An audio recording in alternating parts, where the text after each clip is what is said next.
Salve, salve, amigos e amigas de toda a Paraíba, 8 horas 33 minutos para você, muito bom dia. Pois é, tá começando mais um Foca no Enem. No programa de hoje, a gente confere todos os macetes para o segundo dia de provas do Enem. Amanhã, o assunto é ciências da natureza e suas tecnologias. E a gente vai trazer para você as melhores dicas de química, física, biologia e matemática com a melhor equipe de professores da Paraíba.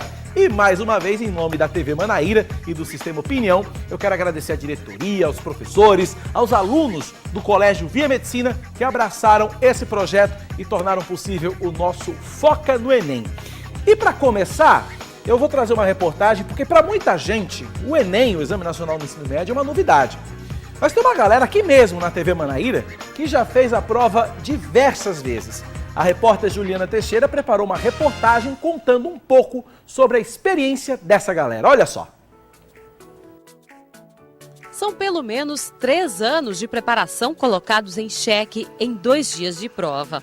Mas além da experiência nas provas, o Enem deixa muitas lembranças. Algumas positivas, outras nem tanto. Quem já fez gosta de compartilhar com quem está se preparando. Para Lenilton, o dia da prova ficou marcado pela temperatura. O pessoal sempre recomenda a gente ir para fazer a prova com aquelas roupas bem confortáveis, né?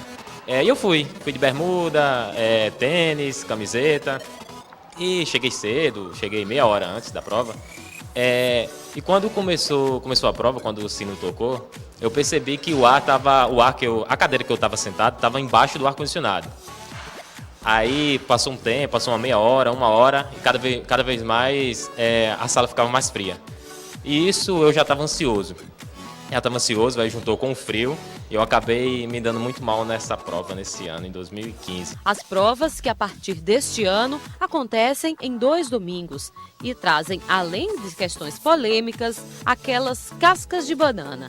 E foi numa dessas que Dayana quase caiu. Nessa questão, dizia que 18% do gado, da digestão do gado, ou seja, fezes e ruminação, faziam mal para o efeito estufa.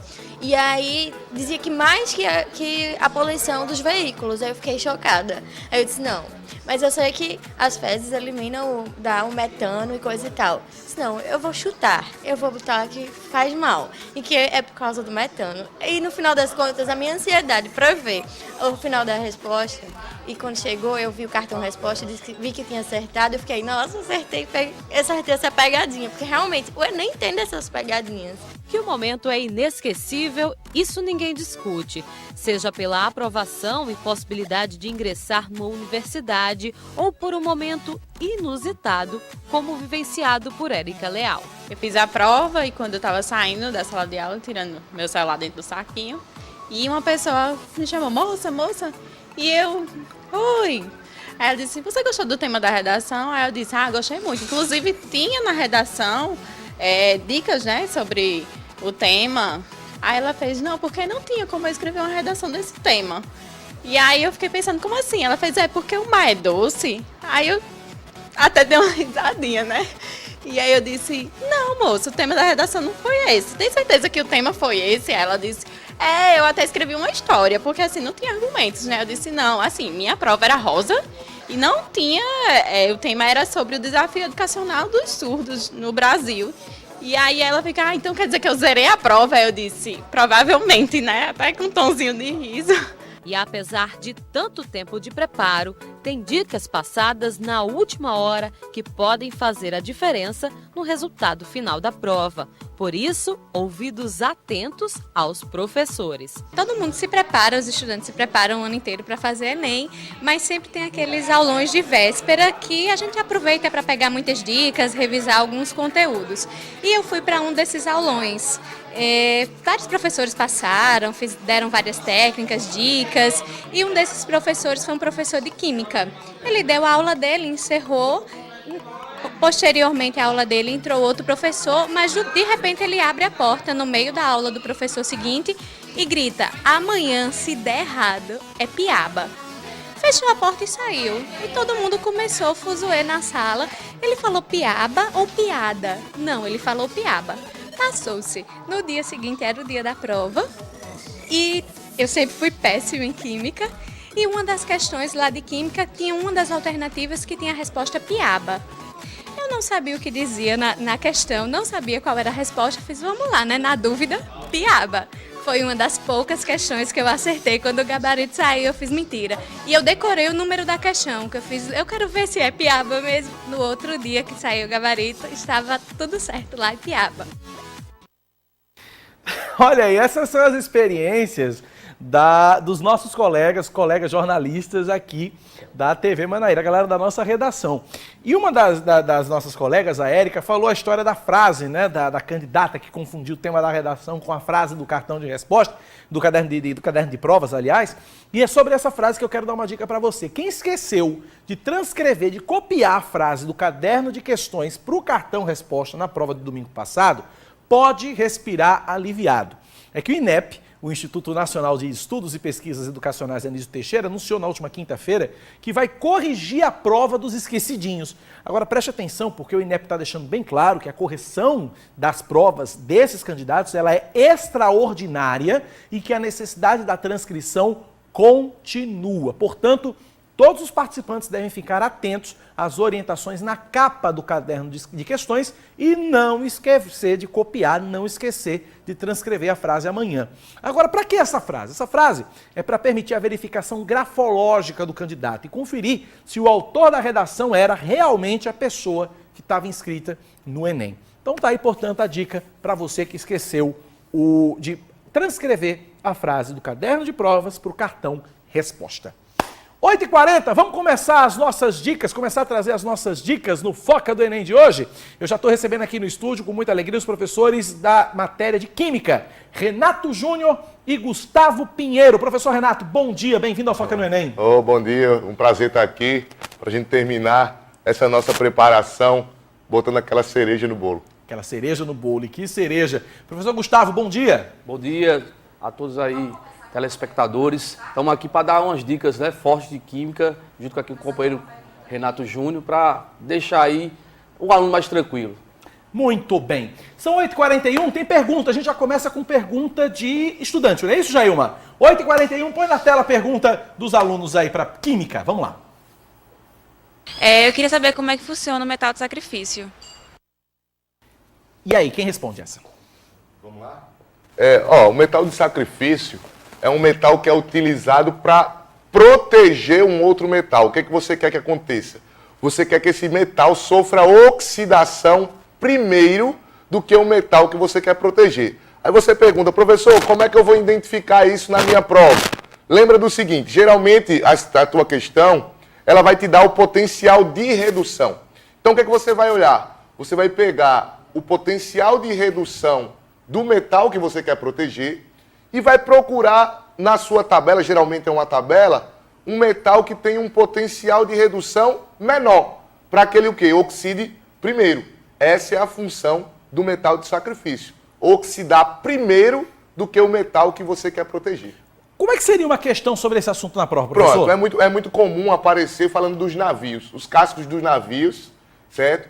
Para evitar a oxidação desses cascos, ele pergunta qual é o metal que pode ser feito como metal de sacrifício, certo? Dando uma dica, geralmente aparece muito na prova, Gustavo tá aí, o magnésio, que tem o potencial de redução baixo e ele é muito utilizado como metal de sacrifício. Não só o magnésio, mas tem outros também, o alumínio também é muito utilizado como metal de sacrifício. Já caiu no Enem uma questão do anel da latinha, o anel da latinha de refrigerante. Essa do navio também já caiu no Enem. A questão dos tanques de combustíveis, né? Porque é bom você... A química, você tem que entender que dá para relacionar com o cotidiano, né?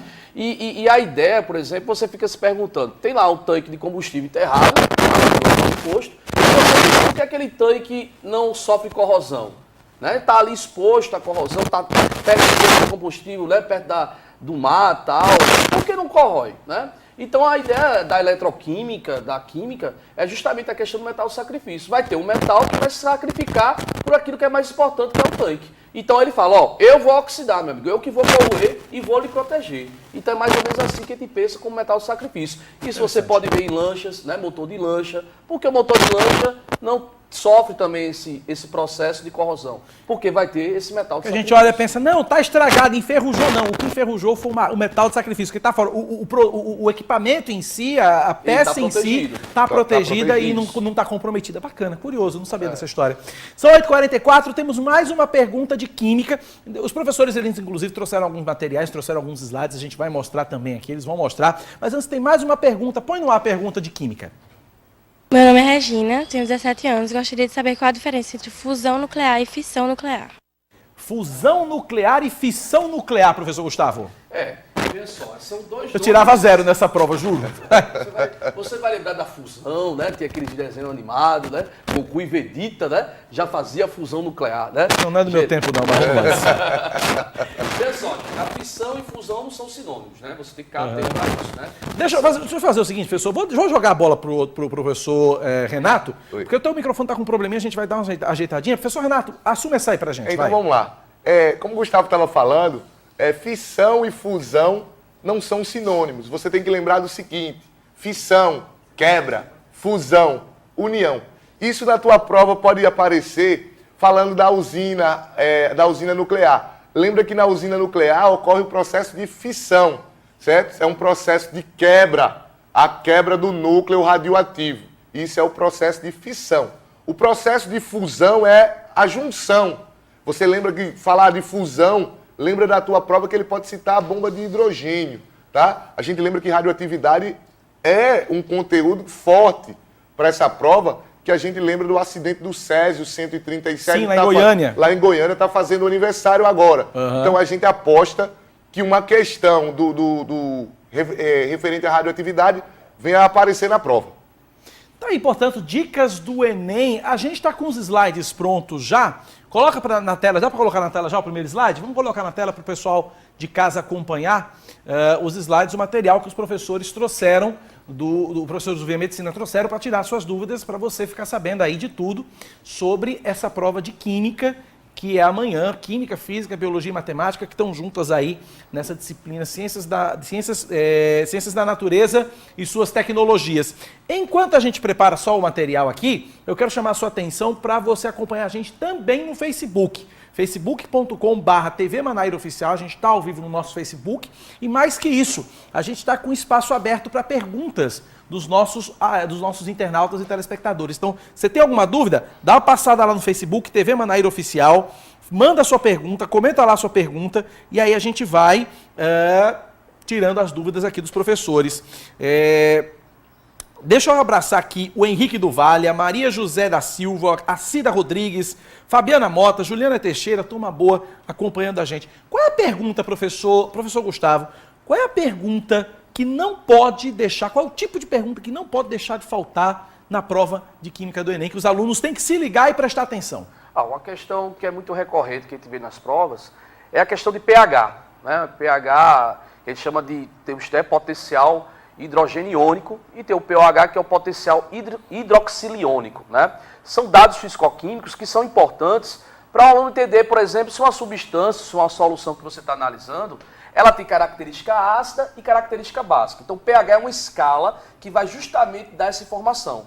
E a informação clássica que a gente tem que dar para o aluno é que, por exemplo, se o pH é menor do que 7, eu tenho que a minha solução é ácida. Se é igual a 7, eu tenho que a minha solução é neutra. E se é maior do que 7, a solução é básica. Então, são sempre dados que aparecem na prova e o aluno tem que ficar atento.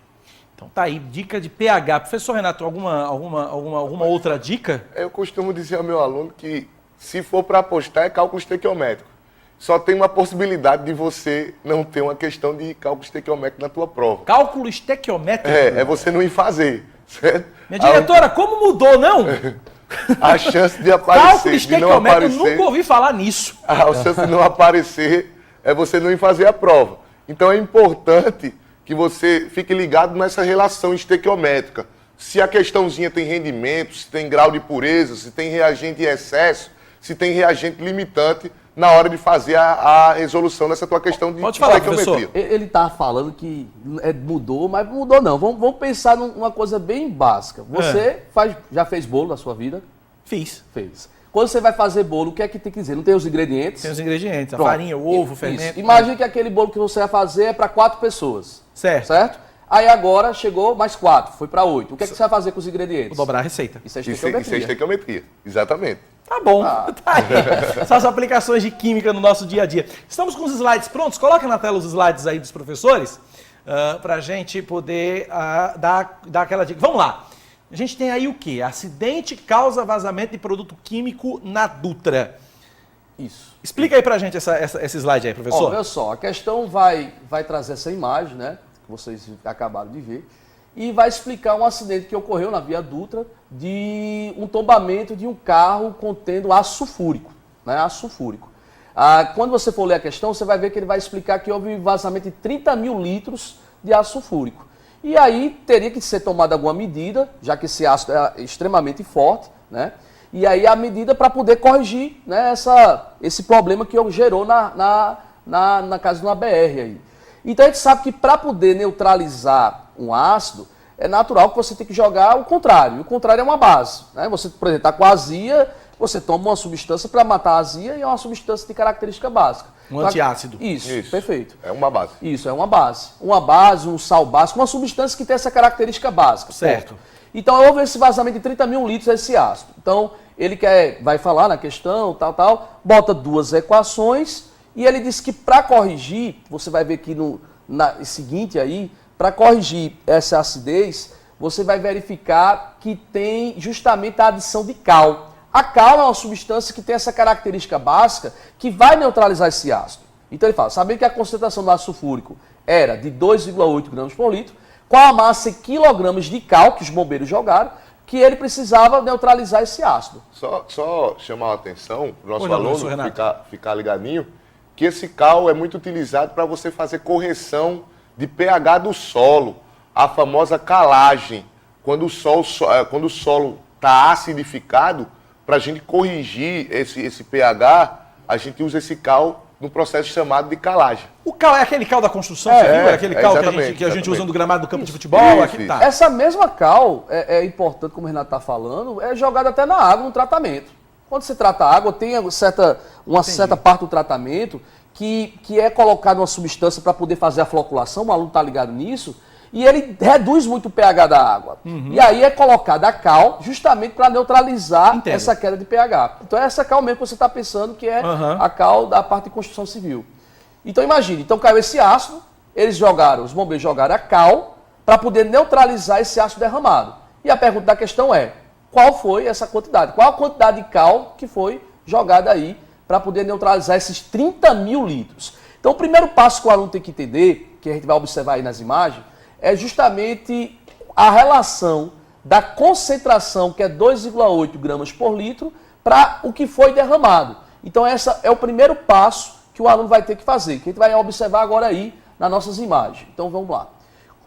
Pode passar aí. Pode passar o slide aí. Ó, veja só, você está vendo que tem a concentração de 2,8 gramas por litro. O que é que você vai ler? Que em 1 litro tem quantos gramas do ácido? 2,8. Mas foram derramados quantos litros? 30 mil, não foi? Então, 30 mil litros vai ter X. Uma regra de 3 simples. Regra de 3 simples. Né? Então, 30 mil multiplicado por 2,8, eu tenho que 84 mil gramas do ácido, né, que foi derramado. Eu converti uma unidade de litros para uma unidade de quê? De massa. Né? Porque é o que a gente vai usar. É o que você precisa de... Isso, a cal é em quilo, não é em litro. Perfeito. A gente converteu a massa, justamente, a cal é uma substância sólida. Né? Então, vou neutralizar algo líquido. Então, converti a massa do ácido que foi derramado. 84 mil gramas, que pode ser também 84 quilos. Né? 84 mil gramas, 84 convertendo para 84 quilos. Então, aqui é a resposta dessa pergunta. Não. Peraí. Isso é um detalhe importante. Olha aí. Eu já fui na onda do candidato já aqui. O candidato do Parari responderia logo letra D. Calma. Qual é a pergunta da questão? Vamos lá. Sabendo que a concentração do ácido sulfúrico era 2,8 gramas por litro, qual a massa em quilogramas de cal que os bombeiros precisaram usar para neutralizar todo o ácido derramado? O que foi que você achou? Achamos 84 aqui. De quem? 84 mil gramas. De ácido. De ácido. Isso é o que foi derramado na pista em gramas. Você converteu os 30 mil litros que foram derramados em massa. Então você sabe esse valor de massa. O que é que você vai fazer agora? Vai jogar o quê? A cal. A cal. Aí eu quero saber quanto é que você vai jogar a cal. Então a questão ela não termina aqui. Não, isso é o primeiro passo que o aluno vai ter que fazer. O próximo passo que ele vai ter que fazer, volta aí na imagem, que é justamente aquelas equações. Tá vendo que tem as equações aí? Pode passar, pode passar aí, pode passar para frente. Pronto, tá vendo que tem as equações? São essas equações aqui. Certo. Então você está vendo que a cal é justamente a substância que é o CaO, certo? Que é o óxido de cálcio que a gente chama. E aí vai ter duas reações que vai envolver o ácido. O que é que o aluno vai ter que fazer? Você está vendo que não tem substâncias iguais que se encontram em lados opostos? Sim. Você está vendo aí CaOH2, CaOH2 e está vendo a água também, não está vendo? Tô vendo. Estão em lados opostos. Então, números em lados opostos eu posso cancelar. Sim. A matemática permite isso, né? Então, cancela aí pra gente aí, né? Pode passar. Cancelamos aí, ó, o CaOH2 e passando mais uma vez. Pode passar aí. Cancelamos. Veja só, ele não cancelou completamente a água, tá claro? Porque tinha uma água de um lado e quantas águas do outro lado? Duas. Então sobrou uma água do seu lado direito, que é o lado dos produtos. Aí o que é que a gente vai fazer agora? A relação da cal, que é o CaO, com o ácido sulfúrico. Então podemos passar aí, e essa relação que a gente vai fazer é a relação de massa. Tá vendo? Como só tem uma cal e um ácido, nós dizemos que em termos técnicos existe 1 mol de cal para 1 mol de ácido. Esse 1 mol tem uma massa que é dado na questão que a gente chama de massa molar. Né? E o que é a massa molar? É a massa em gramas para 1 mol. Então, 1 mol de cal tem 56 gramas, que está para 1 mol de ácido sulfúrico, que tem 98 gramas. Mas o que foi derramado, olha o óbis, meu filhinho, né? Eles estão ligados nesse óbis aí, que eu gosto de falar muito. Eles estão vendo que tem 84 mil gramas. Está lembrado daqueles 84 mil que a gente determinamos lá, que foi o derramado? Então, quando são 84 mil gramas, quantos gramas de cal eu vou ter? Então, fazendo essa continha, né? Eu vou ter que é 56 vezes 84 mil, ou 56 multiplicado por 84 quilos, dividido por 98. Eu achei 48 mil gramas ou 48 quilos de cal. Tá claro? Essa é a resposta, então. 48 Essa é a resposta. Só para quem está chegando... Isso aí é o cálculo estequiométrico. Este é o cálculo Só estequiométrico. para quem está chegando agora e que está ligando a TV, rapidamente, só relembra o enunciado dessa questão. O que fez a gente chegar aqui? Foi um caminhão O caminhão teve um tombamento. Tombou na Via Dutra. Na Via Dutra. Esse caminhão... A gente vai voltar, ó. Bota só a imagem. Pra ele... Só a imagem. Volta uma aí a para a figura. imagem, rapidinho. A figura. Volta um slide. É voltando para trás. Voltando. Aí, pronto. Isso. Rapidamente, Tá professor. Porque a imagem está mostrando o quê? Teve um tombamento de um carro que carregava ácido sulfúrico. Esse ácido sulfúrico causa um mal para a pista, corrosão, um ácido muito forte. Espalhou-se uma certa quantidade de ácido e a pergunta era quanto de cal tinha que se colocar para... Aí eu pergunto, por que a cal? Porque a cal é uma substância que tem característica básica, básica. que anula o ácido. Perfeitamente. É a substância antiácida. E aí você fez primeiramente uma relação dos 30 mil litros, você converteu em massa. Então a gente converteu os 30 mil litros em massa e achamos 84 mil pelo dado que ele deu na questão, que foi a concentração. E aí depois você fez a equação, fez a substituição. Cortamos, né? Eliminamos o que está iguais em lados o quê? Perfeito. Opostos e fizemos a continha, a regra de 3. Né? Perfeito. Tá aí então a primeira questão. A gente tem mais um slide, daqui a pouco a gente segue com o slide, Certo. porque eu tenho o Betinho Nascimento ao vivo, tá acompanhando um aulão e tem um aluno que tá assim, de dúvida, da cabeça cheia de dúvida com relação à química. Põe no ar, Betinho Nascimento. Alô, Betinho, bom dia, 8h57 ao vivo.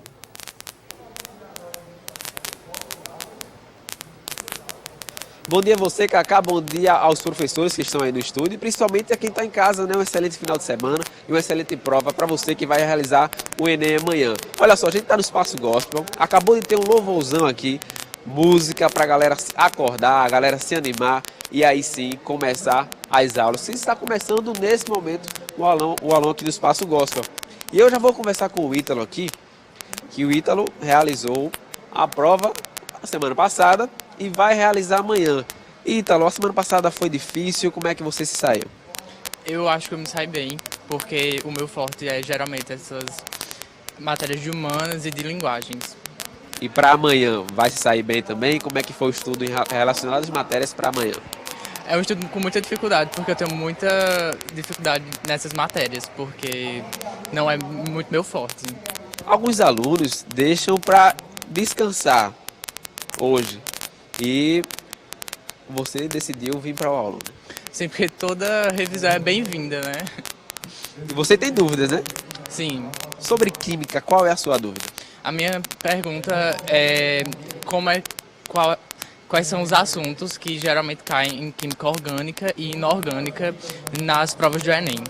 Bom, essa pergunta não se responder, cabe aí ao professor responder a dúvida do Ítalo. Valeu, Betinho. Obrigado, Ítalo. Professores, e aí, o que é que pode cair de química orgânica e química inorgânica na prova? São dois... Minha diretora está lembrando o seguinte, Jailma Simone. Semana passada eu pedi para a professora Érica, de redação, dizer, professora, crava aí o tema da redação. A professora Érica quase me matava. Né? Então acho que é a mesma coisa agora que está acontecendo com vocês. O que é que pode cair de química orgânica e química inorgânica na prova de amanhã? A orgânica é muito comum aparecer a parte de identificação de função orgânica. Então, o aluno que se preparou durante o ano todo, sabe que esse é um foco que você tem que ter no ano inteiro. Identificação de função orgânica, a parte de isomeria cai muito em prova na parte de orgânica, e também a parte de reações orgânicas. É um conteúdo realmente muito vasto.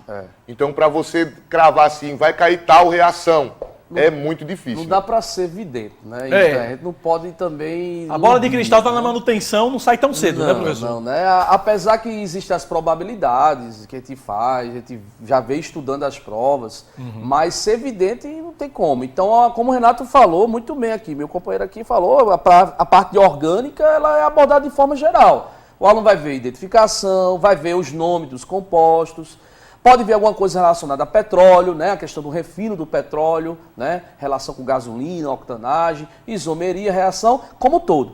A parte inorgânica também. Inorgânica, ele pode caminhar em todos os conteúdos. Como a gente acabou de falar agora, a parte de um ácido que é neutralizado por uma base, isso é química inorgânica, né? Isso aqui te relacionou o quê? Um inorgânico com cálculo estequiométrico, né? Então, assim, são assuntos que você vai encontrar dentro de todo o conteúdo. Muito relacionado também com química ambiental, a inorgânica, chuva ácida, tudo isso, a própria calagem que a gente falou ainda há pouco na questão. O negócio é o seguinte, tá revisada completa no conteúdo química orgânica, química inorgânica, que é uma caixinha de surpresas, essa que é a verdade. São 9 horas, eu tenho pergunta, é isso, Jailma Simone? É pergunta ou é slide?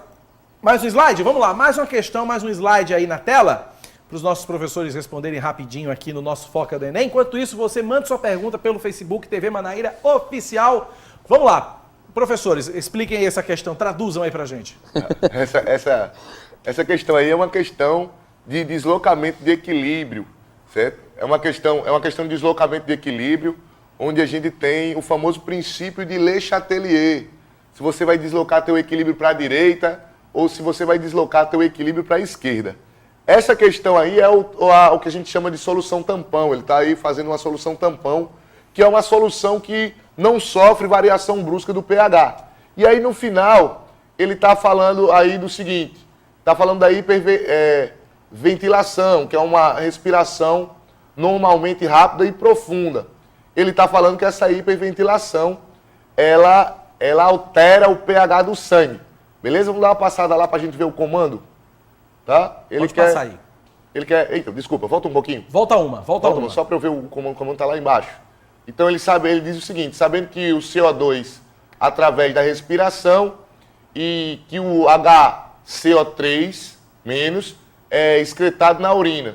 Então ele fala que os equilíbrios vão se deslocar para prevenir o uso de diuréticos e a condição conhecida como hiperventilação. Beleza? Então, pode passar agora. O que é que tu tem que entender? Para o sentido que o equilíbrio se desloca, ou seja, se você está deslocando o equilíbrio, por exemplo, no sentido aí do H+, que é à direita da gente aqui, você tem que entender que está favorecendo a formação dessa substância. Se ele deslocar para o sentido oposto, você está favorecendo a formação daquela substância e o consumo da outra, certo? E aí ele diz o seguinte, se desloca o equilíbrio para a esquerda em ambos os casos. Pode passar aí para a gente dar uma olhadinha, né? Certo? Isso. Passa aí só para a gente botar uma dica lá. Certo? A eliminação de CO2, ele causa aí, ó, a hiperventilação, né? E a eliminação do HCO3, que é o uso de diuréticos, vai provocar a diminuição. Ok? Eu queria interromper, Renato, aqui e para a gente entender assim, né? É uma coisa técnica, certo? Mas você pode pensar, como o Renato falou, solução tampão, o que é uma solução tampão? Você todo dia está tomando substância que tem característica ácida, substância que tem característica básica, e você pensa, o nosso sangue ele tem um pH, certo? mas ele tem um pH onde ele pode variar até um certo ponto. Se ele variar muito, você pode falecer. Então o seu sangue, ele é perfeito, porque ele é tamponado. Ele permite que você, mesmo tomando substâncias ácidas e substâncias básicas, ele pode controlar sim o pH. Agora, tem certos casos que não tem como. Se eu tomar um medicamento extremamente forte, eu posso ter uma alcalose. O que é uma alcalose? Um aumento brusco desse pH. Ou uma acidose, que é a queda. E o tampão não vai controlar. Por exemplo, quando você está ofegante, né, respirando, você está perdendo gás carbônico. Então, isso vai alterar o pH e você vai sentir mal. Né? Já o uso de diurético também vai ter alguma alteração. E é justamente a ideia que essa questão quer fazer. Trazer esse cotidiano para a gente também, mas fazendo uma linguagem técnica que o aluno sabe, está dentro lá, né, entendendo isso. Ok, para a gente fechar, eu tenho 1 minuto, eu vou dividir em 30 segundos para cada um. Professor Renato, começo por você. Aquela dica final para o nosso aluno que está acompanhando a gente agora. A dica final é ter tranquilidade, tentar controlar os seus nervos, que é realmente o que vai fazer a diferença na prova. Você já se preparou o ano inteiro e é a hora de você ter tranquilidade, para não dar aquele velho branco.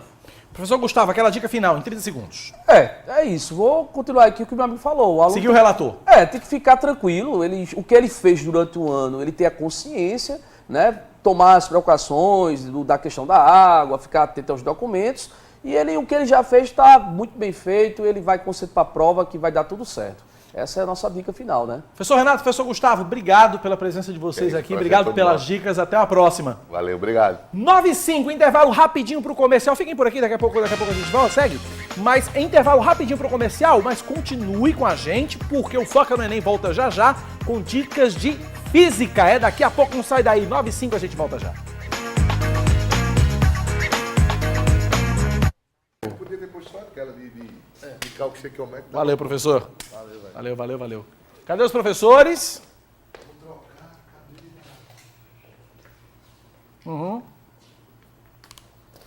Valeu, gente. Obrigado. Olha aí, você do Facebook. Isso aqui é porque a gente a gente tem um programa no meio-dia, o Fala Cidade, a gente tá sorteando um botijão de gás por dia. É sério? Exatamente. O pessoal do Face está aqui, ó. Professor, aquela dica rapidinha pra galera do Facebook. Vamos mais pra cá, porque mais pra trás. Pronto. O pessoal do Face está acompanhando a gente ao vivo. Aquela dica final. Então, a dica final, filho, é dar uma olhadinha nas funções orgânicas. A gente acredita que vai estar na tua prova amanhã. E aí, você que não tem muita aptidão em química aí como a diretora, ó, que passou... E o apresentador também. Passou o programa todinho aqui. Meu Deus do céu, não sei o que é isso. Só eu sei. Então se liga na identificação das funções orgânicas, que a gente acredita que é um conteúdo forte. Valeu. Professor, quer dar uma dica também, professor? Cálculo estequiométrico, né, como a gente também já tratou aqui, é uma dica importantíssima. Você mesmo aprendeu a fazer, né? É verdade. Dobrar a receita do bolo é estequiometria, tá bom. Quando chega, tá água no feijão, é estequiometria também. Claro, não usou uma proporção? Usou uma proporção, tá Falou certo. em quantidade, é estequiometria. Muito bem, olha aí, chegou em casa... Chegou mais gente em casa, quer botar mais água no feijão, você está fazendo estequiometria. Valeu, professor, obrigado. Um abraço, felicidade, sucesso para vocês. Olha, daqui a pouquinho, a gente está no intervalo comercial na TV, mas daqui a pouquinho, vamos voltar agora, daqui a pouquinho a gente segue com as dicas de física. Vamos lá. E ó, tá sim de dúvida. 3h20 da tarde, temos que sair daqui, alguém vai morrer. Tá, muito bem. Cuidado! Grandes documentários. Que 5 segundos longo da febre, minha diretora. E logo após, o sonho pode rolar. Ai, desculpa. E o coração da gata vai acordar. 5 segundos aí. Então é assim, gente. Ó, gente, tá muito legal. Compartilha a nossa transmissão para todo mundo acompanhar o nosso aulão, tá bom? Fica na Band. Compartilha. Vamos lá.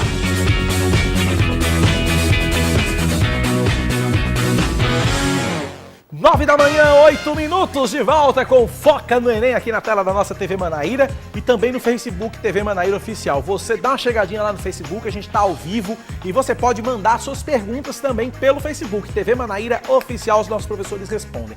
A esse bloco a gente vai falar de física, a prova de amanhã é Química, Física, Biologia e Matemática. Tivemos o primeiro bloco Química, a gente vai ter Física nesse segundo bloco, mas antes dos professores começarem a dar as dicas de Física, eu quero dizer para você que o primeiro dia de provas no Enem, domingo passado, foi de tensão para muita gente. Olha, de acordo com o INEP, que é o Instituto Nacional de Estudos e Pesquisas Educacionais Anísio Teixeira, dos quase 190 mil candidatos inscritos, cerca de 49 mil não fizeram as provas. Então, sair de casa atrasado, por exemplo, uma série de outros imprevistos, inclusive no trânsito, contribuíram para que esse número fosse tão alto. Põe no ar. Essa é Nara Barbosa. No último domingo, ela teve que correr contra o tempo para não perder a prova do Enem, mesmo saindo de casa 1 hora mais cedo. Um problema no trânsito foi o que atrapalhou a chegada da estudante no local de prova. Eu saí de casa com antecedência, só que na Epitácio estava muito trânsito e não tinha como chegar porque eles abriram uma faixa exclusiva para ciclistas e não tinha nenhum ciclista no dia, mas atrasou e tinha uma faixa de ônibus que não teve informação se estava aberta para o tráfego normal ou se era só para ônibus nesse dia. Então estava um trânsito enorme. A gente levou 35 minutos só para subir a Epitácio. Por pouco, Nara não fez parte do número de alunos que faltaram ao Enem no estado. Dos 189.152 candidatos inscritos, 48.991 não compareceram aos locais de prova. De acordo com o INEP, o número de faltosos registrados na Paraíba é o segundo menor do país, perdendo apenas para o Piauí. Ana Beatriz foi uma das alunas que se preocupou em não faltar o primeiro dia de exame nacional do ensino médio. Eu cheguei na faculdade onde eu fui fazer a prova por volta das 9 horas da manhã. E durante a noite eu tentei dormir cedo para estar disposta na prova, só que eu estava muito ansiosa e acabei me acordando durante a noite. Acordei de 3 da manhã por aí, mas consegui dormir de novo e fui à prova às 9 horas. Então, para os estudantes que vão fazer a prova amanhã, não é demais relembrar que é importante sair de casa com antecedência.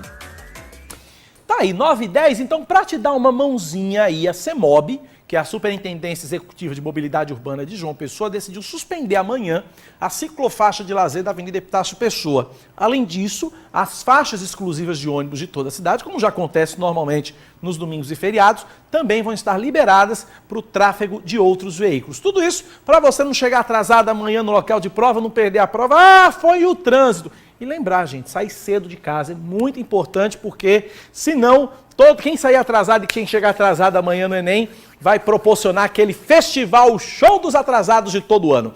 facebook.com/TV Manaíra Oficial. A gente está ao vivo no Facebook e você pode mandar sua pergunta para os nossos professores. Deixa eu trazer o bom dia dos professores aqui, os professores de Física do Colégio Via Medicina, são 9h, 11 minutos, já estão comigo aqui os professores Aron Coelho e Sandro Marques, professores de Física. Professor Aron, bom dia, bem-vindo ao Foca no Enem, bem-vindo à TV Manaíra. Bom dia, Cacá, bom dia aos nossos alunos, bom dia aí ao público em geral.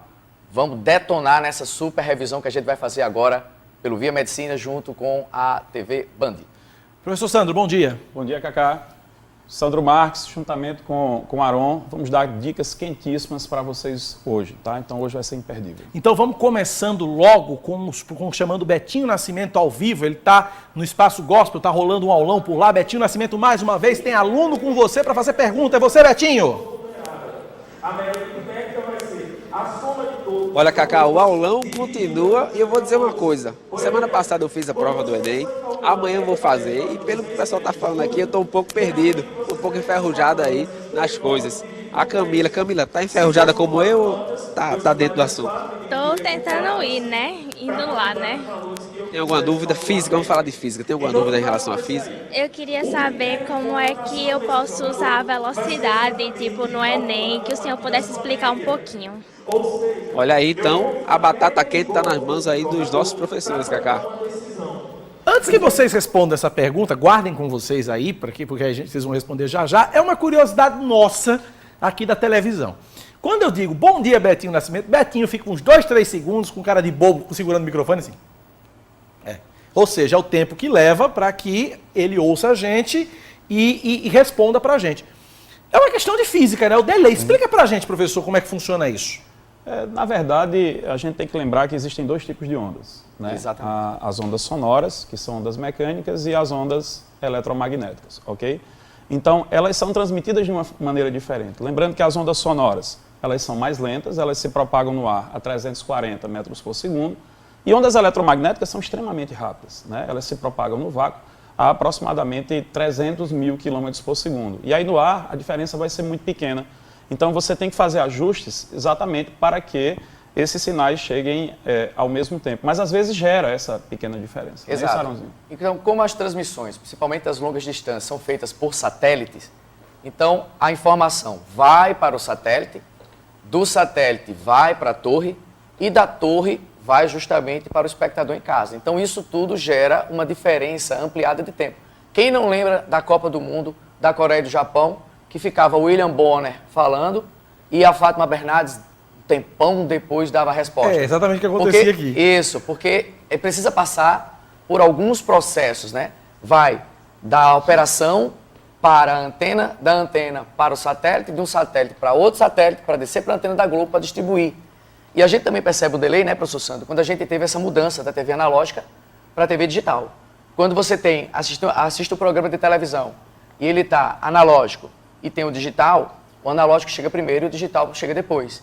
E o motivo é justamente a necessidade de digitalizar essa imagem. A digitalização leva um pouquinho mais de tempo, fazendo com que a informação demore um pouco mais para chegar nas TVs digitais. E agora acabou esse problema, né? Aqui a Paraíba, Exatamente. 100% digital agora. Exatamente. Vamos lá então, professor. A pergunta da aluna, professor Aron, vamos lá, vou deixar a bola com você. Aquela pergunta que ela fez ao vivo agora. Sobre a velocidade? Sobre a velocidade. Sim. Como é que a velocidade está sendo explorada no Enem? Bom, já houve questões sobre velocidade média no Enem, o famosíssimo delta S sobre delta T. Já houve questões... Isso é antigo demais, gente. Isso daí não tenha dúvida. Houve também questões sobre velocidade e movimento uniformemente variado, mas o que mais está acontecendo nos últimos anos no Enem, sem dúvida, é falando sobre ondulatória. E na ondulatória também temos exatamente mudança de velocidade num processo, meu amigo Sandro, chamado... Conhecido como refração. Refração. É um processo onde você tem a mudança no meio de propagação. Exato. E sempre que você tem mudança no meio de propagação, você tem mudança na velocidade. Fiquem atentos. É o fenômeno em que a frequência se mantém constante. A frequência, lembre-se, é sempre uma característica daquilo que está originando a onda, ou seja, é a característica exclusiva da fonte.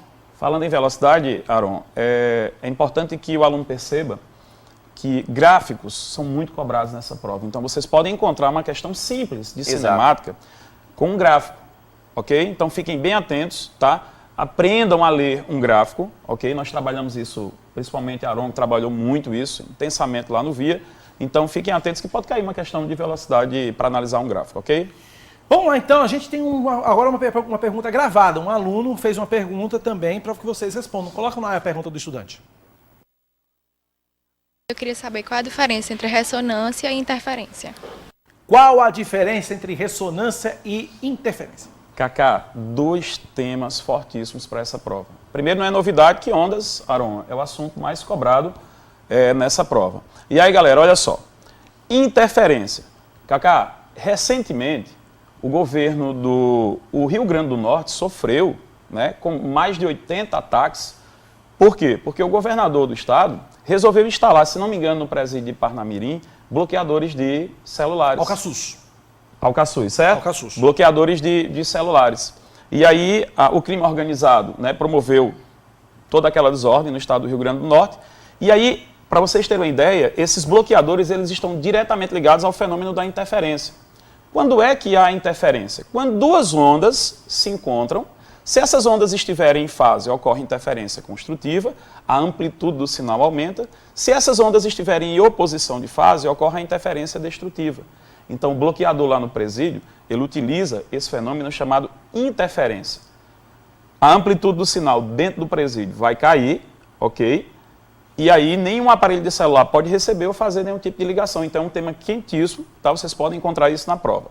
Então, a interferência, ela ocorre entre 2 ondas, que estão em fase ou em oposição de fase. A ressonância também é um tema muito forte.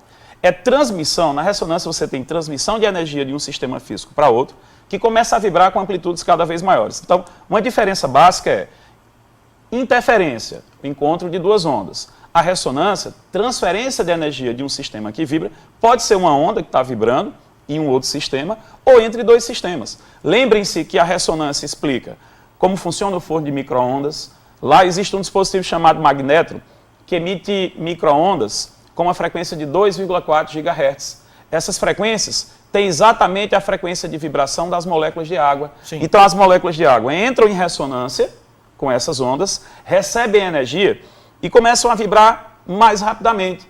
Essa vibração produz o quê? Atrito, que gera calor. Observe que as micro-ondas, elas aquecem a água contida nos alimentos e não os alimentos diretamente. Então é necessário que o alimento esteja hidratado.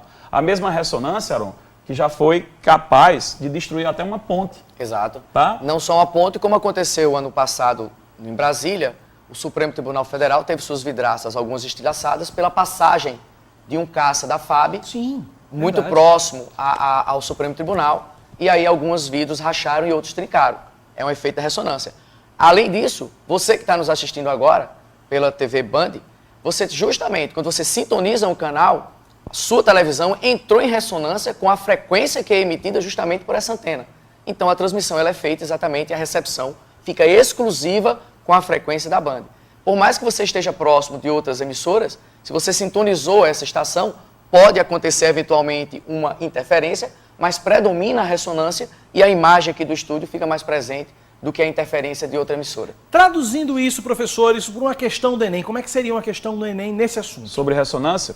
Ressonância, interferência? Sim, sim. Eu acabei de dizer, por exemplo, a questão dos bloqueadores de celular, a questão da tecnologia do silêncio. Isso. Às vezes, Cacá, quando você entra num avião, você já deve ter percebido que dentro da cabine, praticamente você não escuta o barulho da turbina, que é ensurdecedor. O barulho é muito intenso. Do lado de fora, você percebe o quão intenso ele é. E por que isso acontece? Porque lá dentro você tem dispositivos que analisam esse ruído e geram ondas com a fase invertida para que ocorra interferência destrutiva. Aí a amplitude do ruído cai tanto que praticamente a gente não escuta. Nós podemos falar também ressonância magnética. Exato. Tá? Campos magnéticos entrando em ressonância com moléculas de hidrogênio do nosso corpo. Isso dá uma precisão incrível no exame. Nós podemos falar até no processo de afinação de um instrumento de cordas como o violão. Você tem a corda, na verdade o violão ele tem 6 cordas. Você tem a corda mais grossa, que é a corda Mi, e a corda logo abaixo dela, que é a corda Lá.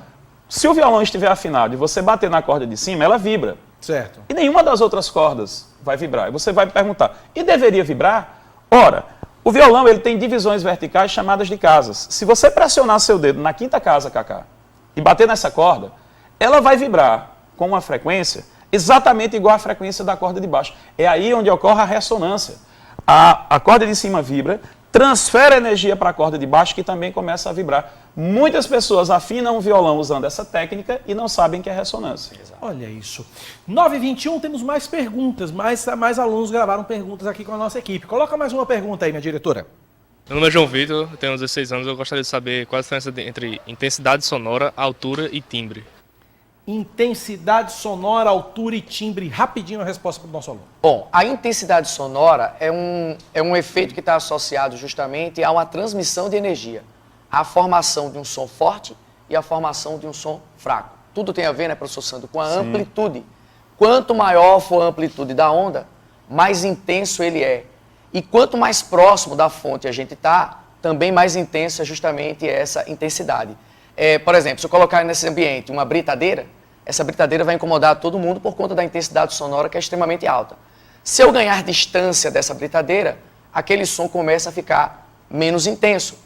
A energia que vai chegar ao meu ouvido é cada vez menor. Então, dá justamente esse maior alívio. Eu sinto menos incômodo por conta do tamanho da zoada. Intensidade, outra pergunta foi? Altura. Altura. A altura tem a ver com a frequência. Sim. A frequência da onda é quem vai determinar. Por exemplo, Luciano Pavarotti tem uma voz forte, grossa, uma frequência baixa. Então, uma criança de 7 anos, ela tem exatamente uma frequência extremamente alta. Então, o som gasguito da voz da criança é justamente a altura, tem a ver com a frequência.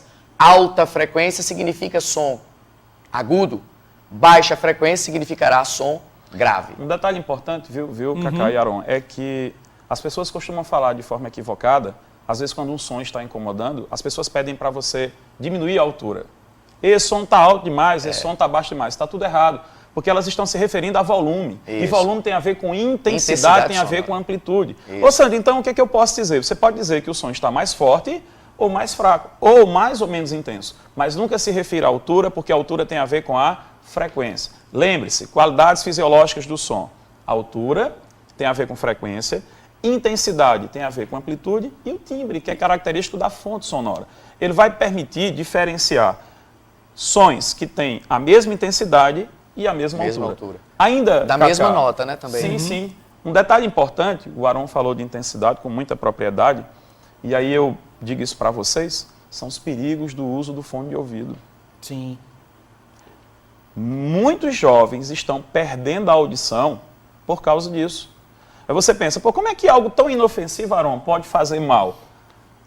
O Aron acabou de dizer que essa intensidade vai depender da distância. E como é a relação? A intensidade, ela vai ser inversamente proporcional ao quadrado da distância. Então, se você diminuir a distância, essa intensidade aumenta muito. Como o fone de ouvido fica muito próximo aos seus tímpanos, você pode ter níveis de intensidade elevadíssimos. Você pode ultrapassar o limiar da dor.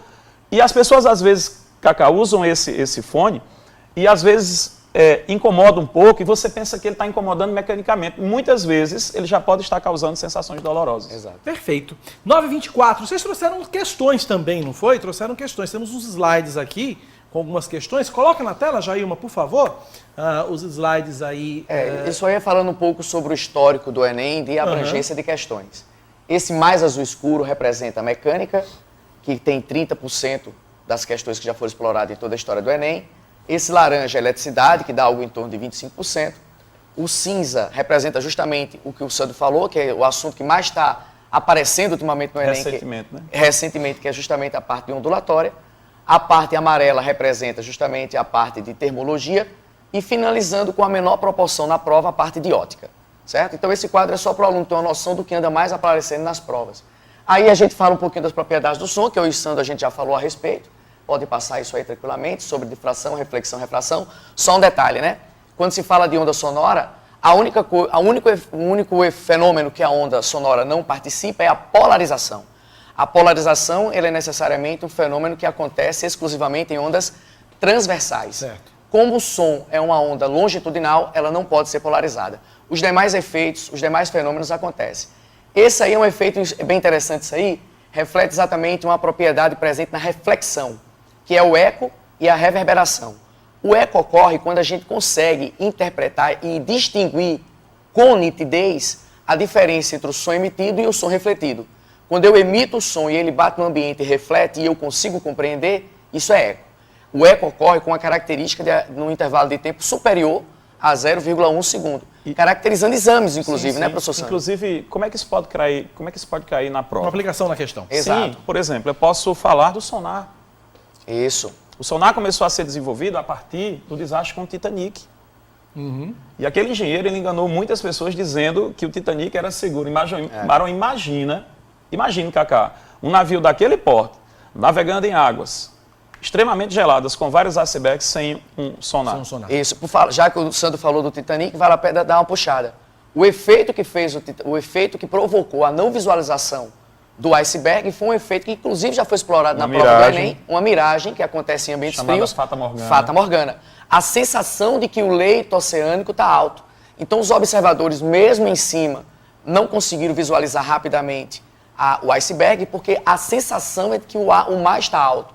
Como ele estava num ambiente elevado, numa região fria, e ele estava vendo o ambiente, a miragem de que o mar estava à frente dele, quando essa miragem passou pelo iceberg, foi que ele começou a enxergar o iceberg, aí não dava mais tempo de desviar. É a mesma miragem que você percebe fazendo uma viagem. Você já deve ter percebido ao meio-dia. Você pensa que o asfalto está molhado. Perfeito, miragem. Isso é real. É real, velho. Real. E eu não sei se vocês lembram, recentemente, Aron, lá na China... É o efeito oposto, é com alta temperatura, né? As pessoas se assustaram porque observaram uma cidade nas nuvens. Isso. E acreditando que era um portal, e aí começaram a conjecturar a respeito disso. Na verdade, foi um efeito Fata Morgana. dessa miragem chamada Fata Morgana, Exatamente. ok? Então, além disso, do sonar, fique atento, tem uma técnica chamada de ecoencefalograma. Então, você sofre um acidente, aí você tem uma lesão ou não na cabeça. Então, você coloca um dispositivo atrás da cabeça e um dispositivo à frente que vai emitir ondas. Aí essas ondas atingem esse refletor e retornam para ele. Dependendo do tempo de ir e de volta, sabe-se se você tem ou não uma lesão. Certo. Se esse som for e voltar no intervalo de tempo menor, então você tem uma lesão e você consegue saber exatamente onde está essa parte lesionada. Salientando que isso daí é uma onda que a gente não consegue ouvir. É um ultrassom. Isso. Um ultrassom. Perfeito. Perguntas de aluno sobre atrito. Coloca para mim na tela. Quando o carro está em movimento, qual o atrito que age nele? É estático ou cinético? Professor Aron. Bem, talvez aí a resposta seja depende. Depende de quê? Porque um pneu, ele tem dois movimentos. O pneu, ele rola e o pneu também pode deslizar. Tudo vai depender de como o pneu do automóvel está naquele momento. Se o cara estiver acelerando o carro ou freando lentamente o carro sem que a roda trave, todo o ponto de contato da roda com o chão estará em repouso. Então é um atrito estático. Se a gente tiver, professor Sandro, a outra parte, que é justamente com a roda deslizando... Isso, vai ser atrito cinético dinâmico. É uma dúvida muito comum. E, Cacá e Aron, a partir de 2012, acho que vocês lembram, é obrigatório, desde 2012, que qualquer veículo fabricado a partir dessa data tenha freio ABS e airbag. E o freio ABS está diretamente ligado a isso, preste bem atenção. Nos freios convencionais, quando você pressionava fortemente o pedal do freio, a roda travava. E se a roda trava, Aron, ela desliza no asfalto. Se desliza, passa a atuar a força de atrito dinâmico. Que tem uma intensidade menor que a força de atrito estático máxima. Nunca diga que é menor que a força de atrito estática, porque essa força é variável. Exato. Então é um erro muito comum, fiquem atentos. É menor que a força de atrito estático máxima. E outro problema, como a roda derrapa, você perde completamente o controle do carro. É até aconselhado que, quando você estiver freando, se a roda travar, se o freio não tiver ABS, então você solta o pedal do freio, tenta controlar o carro e depois freia novamente. ABS é uma tecnologia que foi desenvolvida na Fórmula 1. Olha que massa. Quando você pressiona o pedal do freio ABS, como é que funciona? Você pressiona o pedal do freio, no momento que a roda está para deslizar, passa a atuar sobre ela a força de atrito estático máxima. Aí o sistema detecta que a roda está para deslizar, aí o freio solta, pressiona de novo e a roda fica o tempo todo na iminência de deslizar. Exato. Isso significa que a força que vai atuar sobre a roda vai ser a força de atrito estático máximo. E aí nós vamos ter duas vantagens. Exato. Primeira, a distância percorrida durante a frenagem é menor, risco de colisão muito menor e você pode continuar controlando o carro. O problema, Cacá, é que a maioria das pessoas ainda não sabe usar o freio ABS. Principalmente, Aron, os mais antigos, que quando você pressionava no freio, ele dava solavancos. Aí as pessoas pensavam... Só com aquele sistema de pastilha. Isso, exatamente. Exato. Aí eles pensam que o freio está com defeito, soltam o pedal e aí já era. Dá uma trepidada no pedal. Quando você pisa no freio ABS muito forte, ele dá uma pequena trepidada. É normal. Só salientando, o que o professor Santos falou a respeito do freio, que o disco de freio e a pinça, ele fica assim, ó, é controlada pelo computador de bordo. O computador de bordo fica o tempo todo assim, em alta intensidade, quando ele sente que a roda está na iminência de travar. E realmente, por atingir sucessivas vezes a força de atrito estático máximo, o carro para numa distância bem menor. Temos mais uma pergunta, é isso? Vamos lá, mais uma pergunta de aluno no nosso Foca no Enem de hoje. Põe no ar. O período de um pêndulo depende da amplitude ou da oscilação? E aí, professor Renato? Bom, Cacá, vejam só. Eu disse recentemente, Aron, que se vocês observarem vários materiais, alguns deles esquecem de trazer um assunto chamado MHS. Exato. Mas a habilidade número 1 diz que o aluno tem que entender os fenômenos ondulatórios e os fenômenos oscilatórios.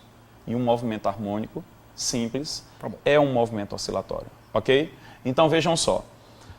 O período de um pêndulo simples, ele vai depender de duas coisas, do comprimento do fio e da gravidade. Se você não alterar o comprimento nem a gravidade, o período se mantém constante. Você pode alterar a massa, você pode alterar a amplitude. Se você não alterar o que eu acabei de dizer, o período se mantém constante.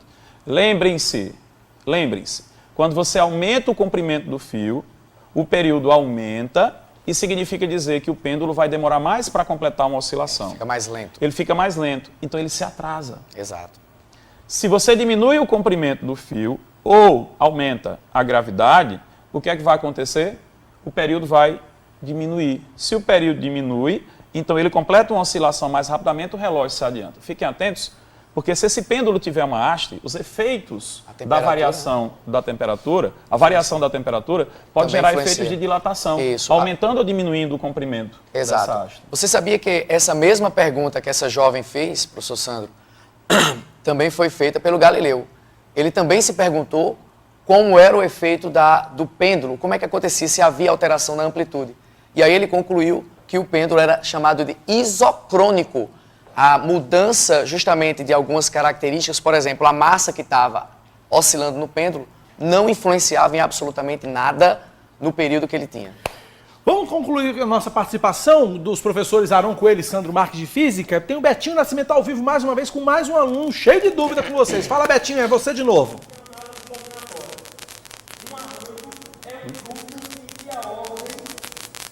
Olha o delay. Olha o delay.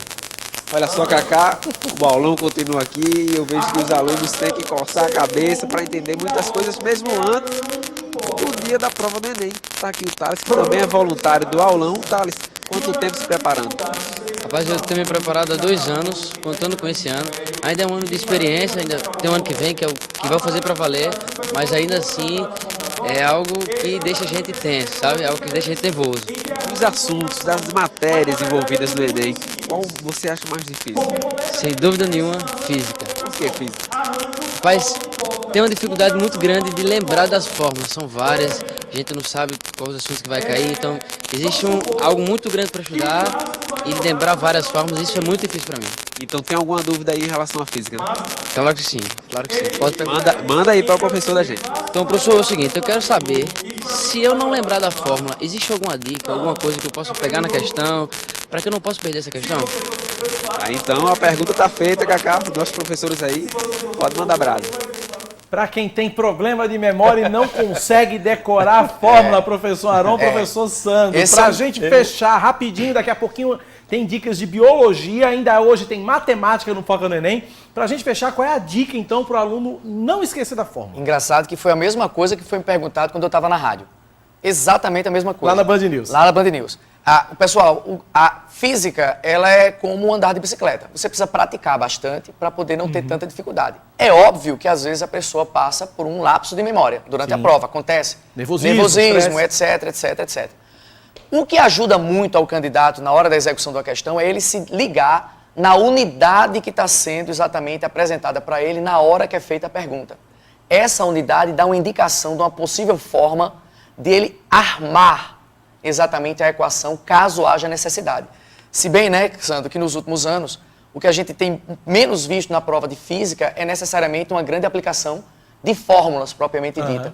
Porque o aluno não tem tanto tempo assim para que consiga executar contas extremamente complexas. Então a gente tem uma boa divisão da prova numa parte teórica, daí a necessidade dele ter uma boa equipe para que ele consiga fazer justamente ter esse conhecimento teórico e, evidentemente, um bom material para que ele consiga exercitar fazendo muitos cálculos. Ok. Perfeito. Eu tenho 30 segundos, são 9h36, eu tenho 1 minutinho, então eu vou pedir para o professor Sandro finalizar, agradecendo já a participação. Obrigado. Pedindo para dar em 30 segundinhos, aquela dica final para o aluno com relação à prova de física. Galera, eu costumo sempre dizer que você tem que ler cada problema como se você tivesse uma única chance. Você precisa extrair as ideias principais. Pegue seu lápis, sublinhe, circule, mas principalmente extraia as ideias principais. E outra coisa, observem o comando. Muitas das questões, muitas das respostas, de forma isolada, elas são corretas.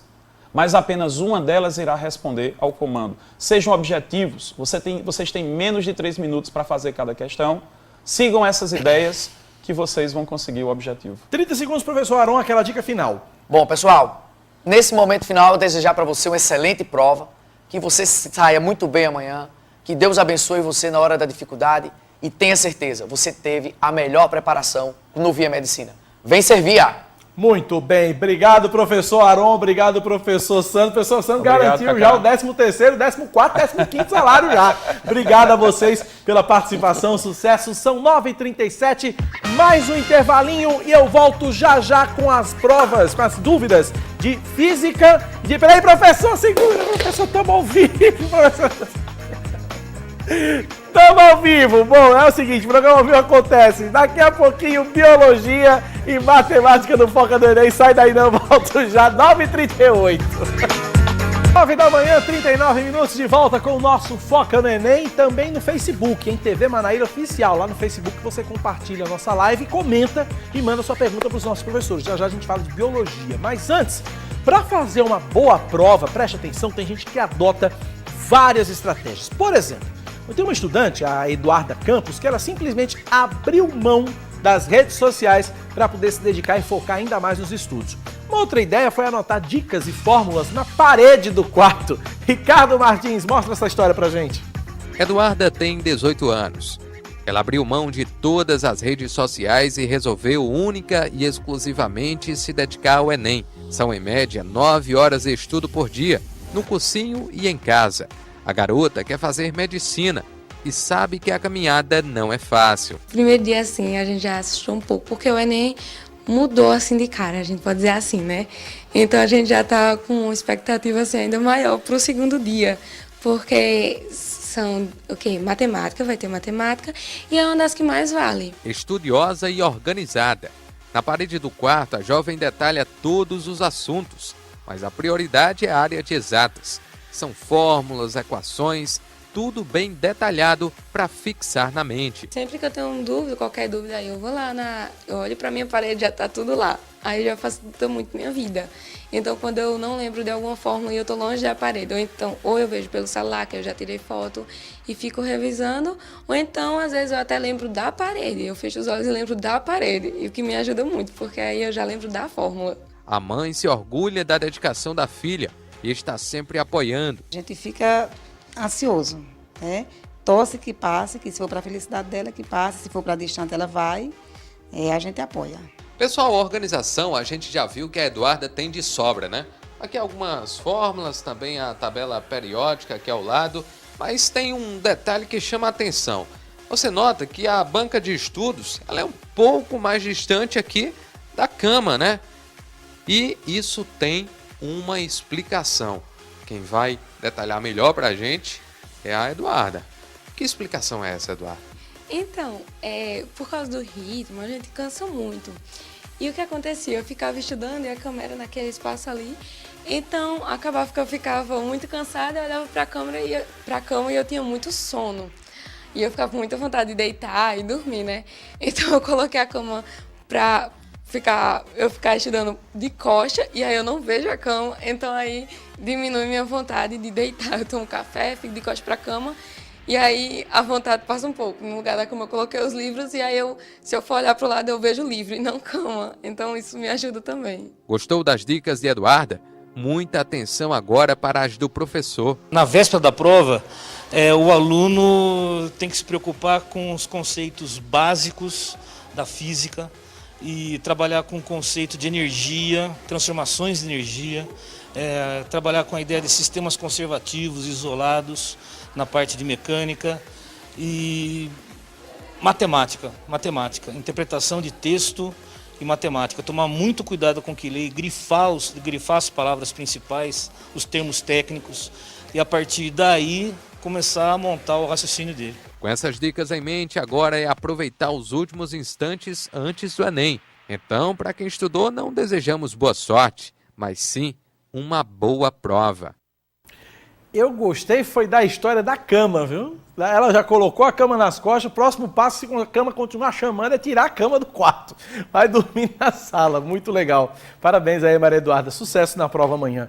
9h43, já estamos recebendo aqui no estúdio o professor de Biologia, professor Alan Lúcio. Vai tirar um monte de dúvida. Bom dia, professor, bem-vindo ao Foca no Enem, bem-vindo à TV Manaíra. Bom dia, estudantes. Que o Enem de vocês amanhã seja maravilhoso e a gente está aqui para ajudar vocês um pouco mais nessa preparação, dando aquelas dicas finais. Se o senhor está aqui para tirar a dúvida, então vamos para a primeira dúvida. Põe na tela. Eu queria saber como se identifica uma herança genética a partir de um heredograma. E aí, professor Alan? Muito bom. Essa é uma questão que inclusive se repete no Enem. Quando você olha um heredograma, a primeira coisa que você tem que perceber é identificar quais são os indivíduos afetados por aquela herança. Você tem que identificar se é uma herança autossômica ou se é uma herança ligada ao sexo, ligada ao X, ligada ao Y. E depois tentar entender se ela é dominante ou se é recessiva. De forma bem prática, conta quantos homens afetados tem, conta quantas mulheres afetadas tem. O que vai acabar acontecendo? Se o número de homens e de mulheres afetados for um número equiparado, eu tenho 10 homens afetados no heredograma, eu tenho 9 mulheres afetadas no heredograma. É muito mais plausível você pensar que essa herança é uma herança autossômica. E se for uma herança autossômica, aquela que é determinada por aqueles 22 pares de cromossomos que não têm relação com os cromossomos sexuais, lembram? Se você pensa então que é uma herança autossômica, porque não teve um sexo mais afetado que outro, para você definir se ela é dominante ou se ela é recessiva, você vai pegar aquela historinha, né, de você analisar pais iguais tendo filho diferente, que aí você entende que diferente é recessivo. Caso se tenha um sexo mais afetado que o outro, a depender de qual sexo é mais afetado, você faz a análise. Se homens forem mais afetados do que mulheres, a gente pensa em herança ligada ao sexo recessiva. E se mulheres forem mais afetadas, a gente pensa em herança ligada ao sexo dominante. E, por fim, a gente analisaria uma herança em que só homens são afetados, como uma herança ligada ao cromossomo Y, muito provavelmente. Muito bem, estamos com o professor Alan, professor de Biologia. Você, telespectador, pode nos acompanhar e mandar a sua pergunta para a gente pelo nosso Facebook, facebook.com/TV Manaíra Oficial. A gente está ao vivo no Facebook, o mesmo Foca no Enem que você vê aqui na TV, você vê no Facebook, TV Manaíra Oficial, e manda sua pergunta também para os nossos professores, tá bom? Para o nosso professor Alan de Biologia. São 9h46, eu vou chamar ao vivo de novo o professor Betinho Nascimento, lá no Espaço Gospel, tem mais um aluno cheio de dúvida de Biologia. É você, Betinho, mais uma vez. Fala, Cacá, antes de a gente conversar com o Fera, que está aqui ao meu lado, quero dizer uma coisa, que o pessoal que está aqui tirando as dúvidas com o professor nesse momento, eles também ficam tirando dúvida entre eles. Ficam conversando, mostra aqui o pessoal conversando ali, olha no telefone, faz alguma pesquisa, para tirar todas as dúvidas possíveis, tanto com o professor, como para os outros feras que estão estudando para o Enem. Carlos Alberto tem quantos anos, Carlos? Tenho 15 anos. 15 anos, tá? Fazer o Enem como experiência, isso. Primeira vez. Quais dificuldades que está tendo?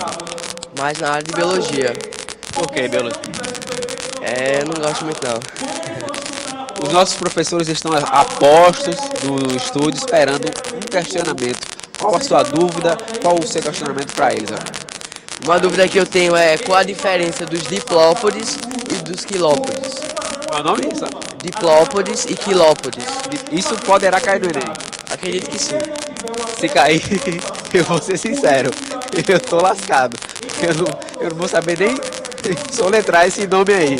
Vai, Cacá, nossos professores já respondem essa pergunta do Carlos. Professor Alan, salve a vida do aluno, a vida de Betinho Nascimento, a minha vida, a vida da minha diretora, a vida de todo mundo que é de humanas. Tira essa dúvida pra gente, professor. Bom, primeiro dizer que diplópodes e quilópodes são animais do filo artrópoda, tá? Pronto. E já estamos nos situando, né? Ajudou pra caramba agora, professor.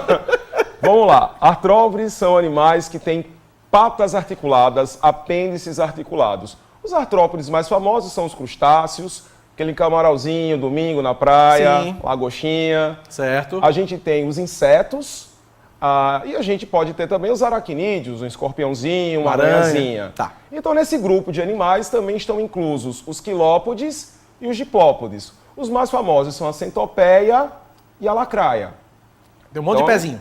Isso. E essa é que é a ideia. Eles são animais costumeiramente chamados de miriápodes. Míria significa muitos, podes, patas. Tem muitas patas. Patas articuladas. E a diferença básica entre eles é o número de patas que eles têm por segmentos corporais. Eles são animais segmentados, o corpo dividido em segmentos. E o que difere principalmente um do outro é que os quilópodes têm um par de patas por segmento corpóreo, enquanto que os diplópodes têm 2 pares de patas por segmento corpóreo. Então, essa seria a principal aplica diferença. isso numa questão da prova, professor. O que é que pode vir de questão com relação a esse assunto aí? Bom, numa questão de prova, a gente poderia imaginar, então, um grupo de estudantes numa aula de campo e, de repente, coloca-se lá uma descrição do animal e dessa descrição do animal pergunta-se a classificação dele. Geralmente, essas questões mais específicas, primeiro deixar já o Carlos, o estudante, tranquilo, que elas são pouco prováveis no Enem. Mas em aparecendo seria mais nesse contexto, na aula de campo, na identificação do aluno entender que animal é aquele, dar as características e a partir disso entender qual é o bicho. Temos mais uma pergunta gravada, mais um aluno gravou uma pergunta e a gente vai trazer agora o professor Alan de Biologia. Vamos lá. Eu gostaria que o senhor falasse um pouco sobre diabetes. Diabetes. Show de bola. É interessante a pergunta dela, porque a gente sabe que o Enem ele sempre busca contextualizar. E a gente sabe que a diabetes é uma doença que está em ascensão, tá? As pessoas estão com a alimentação cada vez mais desregrada e a gente sabe que isso tem uma interferência muito grande nessa doença. A diabetes é uma doença que se caracteriza por um mau funcionamento do hormônio insulina. Essa diabetes ela pode ser de 2 tipos, a tipo 1 e a tipo 2, se a gente vai pensando na diabetes mellitus. A diabetes tipo 1, ela se caracteriza por uma destruição das células que produzem insulina, que são as células beta do pâncreas. Então pensa comigo, se você tem a célula beta, que é para produzir insulina, e essa célula está sendo destruída, geralmente por um sistema autoimune, ou seja, você fabrica anticorpos para destruir a tua célula produtora de insulina. Já pensou? Então o que vai acabar acontecendo é que você não vai ter insulina. Aquela diabetes que geralmente a pessoa descobre assim, 7 anos, está na festa do coleguinha, está comendo bolo com refrigerante, passa mal. Pronto, vai para o hospital, é atendido na urgência e de repente se descobre que aquela criança é diabética. Essa criança, portanto, por conta dessa destruição das células beta, vai ter que fazer a reposição de insulina até o resto da vida. Para o resto da vida. A outra diabetes, ela não está muito relacionada diretamente a quanto de insulina você tem, mas ao receptor da insulina. É que os hormônios, de modo geral, para eles funcionarem, eles precisam encaixar com receptores nas células. Se o receptor estiver problemático, o hormônio vai estar lá encaixando e você não vai ter a atuação correta desse hormônio por conta do receptor. Isso é a diabetes tipo 2. A diabetes tipo 2 é um problema mais de receptor do que do próprio hormônio. E aí você me pergunta o que geralmente gera esse problema no receptor. Principal causa? Sobrepeso.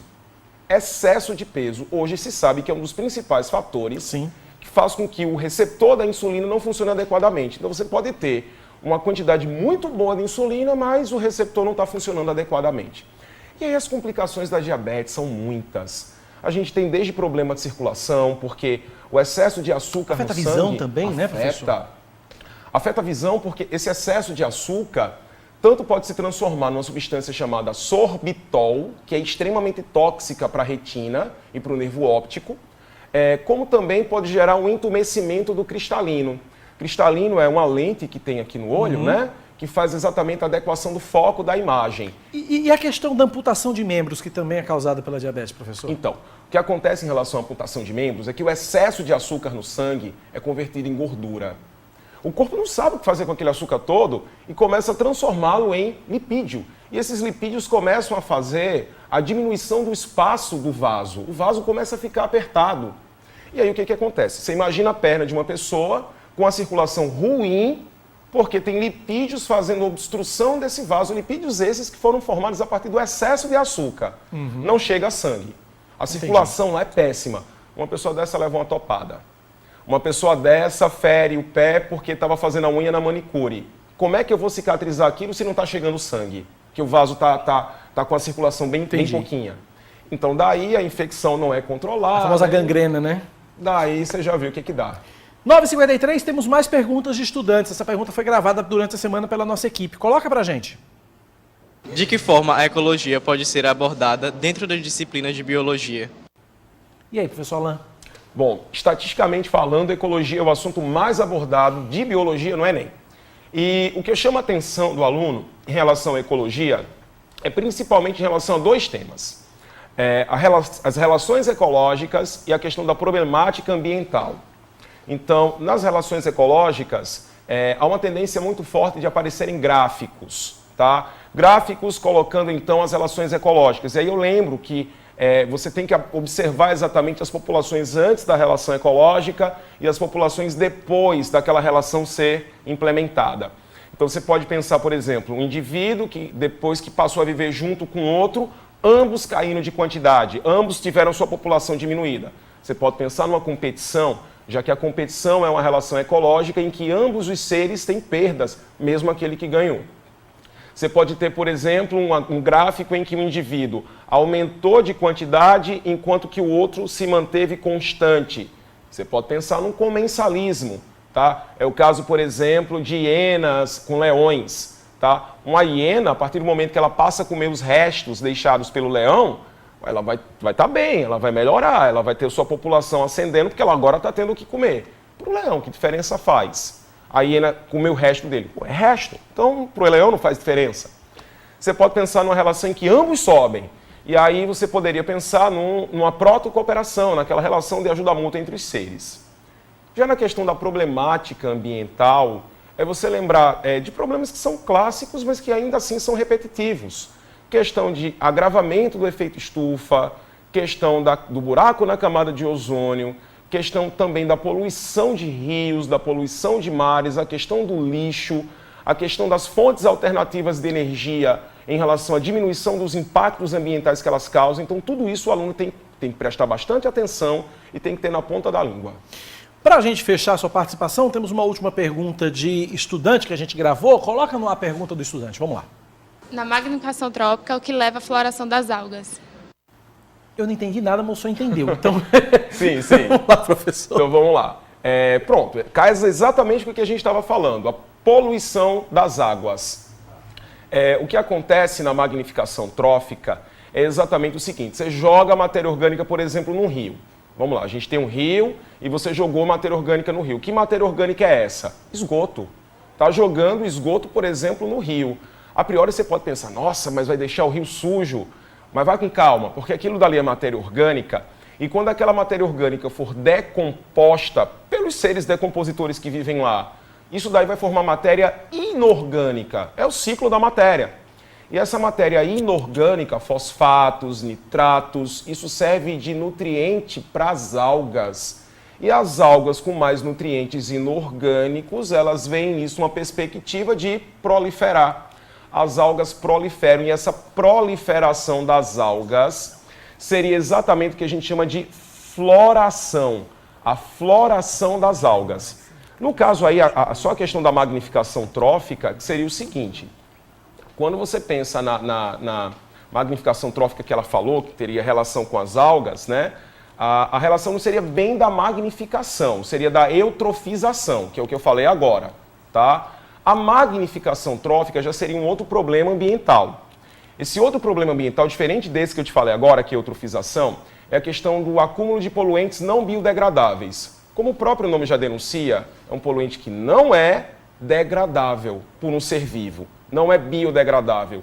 E se ele não é biodegradável, a tendência dele é exatamente ir se acumulando, se acumulando, se acumulando, se acumulando.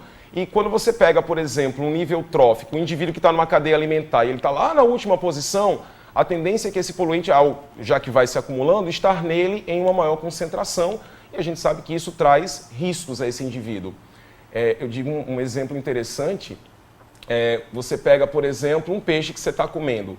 Você precisa lembrar que aquele peixe já comeu outro peixe, que de repente já comeu um crustáceo, que de repente comeu uma alga. Uhum. Se no rio em que essa alga estava vivendo recebeu então o derramamento de poluentes não biodegradáveis, se acumulou na alga, que depois se acumulou no crustáceo, que depois se acumulou no peixe, que depois se acumulou no outro peixe. É a cadeia que se forma. E você é que paga o pato. Não o peixe. Não o peixe. Muito bem. Professor Alain, em 30 segundinhos, dica final para o estudante com relação ao conteúdo de biologia amanhã no Enem. Bom, estudante, o que você tem que pensar, o que você tem que entender é que a prova de biologia do Enem é uma delícia. Biologia é uma delícia. E você foi preparado para isso. Você, aluno do VIA, você teve toda a preparação ao longo desse ano, aquela preparação com carinho, aquela preparação com todo cuidado para que você realmente não tenha medo amanhã na prova. Relaxem, durmam bem essa noite, nada de ficar até tarde tentando revisar assunto. A ideia de ordem agora é relaxar, aproveitar e entender que segunda-feira é férias. Muito bem, obrigado, professor. Um forte abraço para você, sucesso. Continua Obrigado. Com a gente aqui, que eu vou bater um papinho rápido com os alunos aqui. 2 dicas rápidas. A primeira com relação a trânsito, relembrando você, a CEMOB, que é a Superintendência Executiva de Mobilidade Urbana de João Pessoa, resolveu suspender amanhã a ciclofaixa de lazer da Avenida Epitácio Pessoa. Além da ciclofaixa, está suspensa, as faixas exclusivas de ônibus da cidade, como já acontece normalmente domingos e feriados, elas também vão estar liberadas para o tráfego de outros veículos. Tudo isso para você não perder a hora no seu local de prova amanhã no Enem 2017. E outra dica também para quem esqueceu de transcrever a frase, quem esqueceu de copiar. Tem uma frase no caderno de questões que tem que ser copiada para o caderno de resposta. Muita gente esqueceu de copiar essa frase. Então, quem esqueceu pode ficar tranquilo, o INEP vai corrigir essas provas, vai corrigir as provas de quem esqueceu de transcrever essas questões, então pode ficar tranquilo, pode respirar aliviado, o INEP vai corrigir de forma excepcional. Esse anúncio foi feito na última quinta-feira. Essas provas vão ser corrigidas sim, os esquecidinhos podem ficar tranquilos. Agora, repito, é uma correção de acordo com o INEP em caráter excepcional, tá certo? É uma correção em caráter excepcional e eles orientam, inclusive, o INEP orienta aos alunos que não esqueçam de fazer essa transcrição, tá bom? São 10 horas em ponto na Paraíba, 10 em ponto. A gente convida você agora para interagir com a gente pelo Facebook. No nosso Facebook TV Manaíra Oficial, Facebook TV Manaíra Oficial, você pode interagir, você pode mandar sua pergunta, tirar sua dúvida e a gente vai transferindo aqui para os nossos professores, tá bom? Daqui a pouquinho a gente fala dos conteúdos de matemática, fechando o Foca no Enem de hoje. Mas antes disso, quem fez a prova domingo passado ainda não pode respirar aliviado, já que amanhã ainda tem as provas de Ciências da Natureza e a tal da matemática, que para muita gente, inclusive este apresentador que vos fala, causa a maior dor de cabeça. Veja na reportagem de Ricardo Martins, que sabe tudo de fazer conta. Geometria espacial, geometria plana, são assuntos que muitos não querem nem ouvir falar. Para alguns, a matemática é um bicho de 7 cabeças, mas tem aqueles que se dão muito bem com a disciplina. Eu tenho uma certa afinidade com a matemática, porém o Enem ele é bem rígido assim, em termos da matemática. Você tem que se dedicar bem mais para atingir o que você quer, né? Eu sou bem estudioso, sou bem focado em questão de estudos e tal, reviso sempre a matéria, mas não sou aquela pessoa de também estar se matando de estudar. Apesar da autoconfiança, sempre existe um assunto ou outro que não passa fácil. Na parte de funções, quando se fala do cálculo mesmo da função, é uma parte que eu acho complicada. A parte de gráfico é mais tranquila. É aí que o auxílio do cursinho é fundamental. E aqui, além das aulas normais, os alunos têm a opção de algumas monitorias. O jeito que eu acho de tentar melhorar a situação da matemática, tentar mudar um pouco o bicho-papão, trazer o bicho-papão para o nosso lado, é tentar mostrar que ele ajuda no nosso dia a dia. Se você vai num banco, você fala em dinheiro. Tem gente que diz, eu não sei fazer uma conta, vai dar um troco? A pessoa não erra o troco, porque faz parte do dia a dia. Eu acredito que não exista um analfabetismo geral da matemática. É uma coisa que a gente coloca na cabeça e acredita que não saiba. De acordo com a professora, a matemática é uma construção. Na verdade, tudo é um pouco de construção. A gente não chega no topo sem saber a base. E a matemática não tem para onde correr. Você não tem como saber um cálculo complexo se você não sabe o mais simples. Trabalhar a base é o mais importante na matemática e aqui é o que a gente faz diariamente. Neste domingo acontecem as provas da área de exatas do Enem. Se você é um daqueles que tem dificuldade nessas disciplinas, se liga nas dicas de quem domina bem o assunto. O que eu costumo ver é resolução de exercício, resolver muito exercício. Porque a matemática é prática, você vai resolvendo e vai lembrando. Hora de tirar todas as dúvidas de matemática. Meu Deus do céu, a dor de cabeça de muito aluno do Enem. A gente está recebendo aqui no estúdio o professor de matemática André Cury, do Colégio Via Medicina, vai tirar essas dúvidas. Professor André, bom dia, bem-vindo ao Foca no Enem, a TV Manaíra. Bom dia, meu amigo. Prazer imenso aqui estar participando desse programa com vocês aqui. Então vamos lá, vamos começar então. Já temos uma questão que o senhor trouxe para o senhor já ir resolvendo. Coloca na tela a questão de matemática do professor André, para que a gente possa tirar as dúvidas dos nossos telespectadores e estudantes que estão acompanhando a gente na TV Manaíra, canal 10 João Pessoa, canal 7 Campina Grande, canal 18 na NET e também no Facebook TV Manaíra Oficial. Chegou a questão, vamos lá. Vamos começar, professor? Pode começar a ler que eu estou aqui. Vamos lá então. Uma das práticas comuns a alguns comerciantes é a elevação nos preços de suas mercadorias. Está na tela, coloca na tela aí para o telespectador de casa. É a elevação nos preços de suas mercadorias em períodos de aumento nas vendas, como Natal, Dia das Mães e Dia dos Namorados, por exemplo. Sabendo que o preço do produto eletrônico que gostaria de comprar para dar de presente à sua namorada sofreu um aumento de 25%, Fred resolveu aguardar um momento mais adequado para efetuar a compra. No entanto, soube alguns dias depois que, devido a uma promoção do Dia dos Namorados, o preço do produto havia sofrido uma redução de 25%, passando a custar R$300. Pergunta: Qual o preço desse produto eletrônico antes do aumento? A, 280, B, 300, C, 310, volta lá que eu estou lendo ainda as alternativas. C, 310, D, 320 ou E, 330, professor? Vamos lá. Tarcísio, dá uma segurada aí, não passe agora não, por favor. Mas vamos lá. Pessoal, é o seguinte, por que eu coloquei essa questão para vocês? A porcentagem ela está presente em todas as outras matérias da matemática. Ela pode aparecer em funções, ela pode aparecer em geometria plana, em geometria espacial, ou seja, pode aparecer em progressão geométrica, em função exponencial, função logarítmica. Então, é um assunto que termina aparecendo em várias outras matérias da matemática. E o aluno tem dificuldade. Como Priscila acabou de comentar há pouco tempo atrás, é muito importante que você saiba a base para que você consiga desenrolar bem aqueles assuntos mais complexos, né? Uma questão como essa, que muita gente tem dificuldade em entender, né? Ele disse que dá um aumento de 25% e logo em seguida um desconto de 25%. Para muita gente, Cacá, o que é que ele faz? Aumenta 25%, desconta 25%, ele pensa o quê? Dá no mesmo. Dá no mesmo. Não Só vai que não é bem assim. Não é bem assim, porque eu estou trabalhando aí com a parte de aumentos e descontos sucessivos, reajustes sucessivos, reajustes que são dados em cima de valores que já foram reajustados, tá certo? Então, para facilitar a nossa vida na porcentagem, eu costumo trabalhar a porcentagem com um assunto chamado fator de multiplicação ou fator multiplicativo.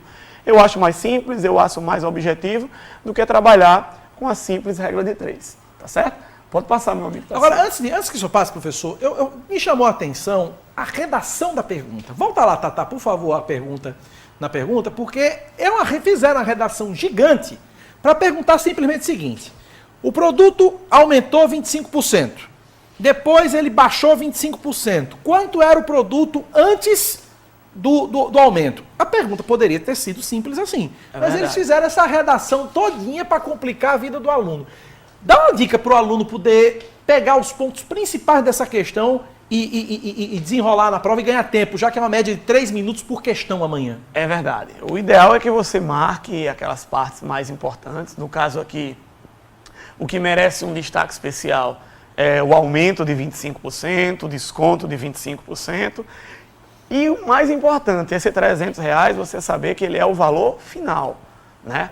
Então essas são as partes mais importantes que você nesse caso aqui, destacar. Pega o aumento de 25%, pega a redução de 25% e pega o valor atual do produto, que é 300. Exatamente. Pega esses 3 elementos, você já pode ganhar tempo na questão. Começar a desenrolar. Vamos lá, próximo slide.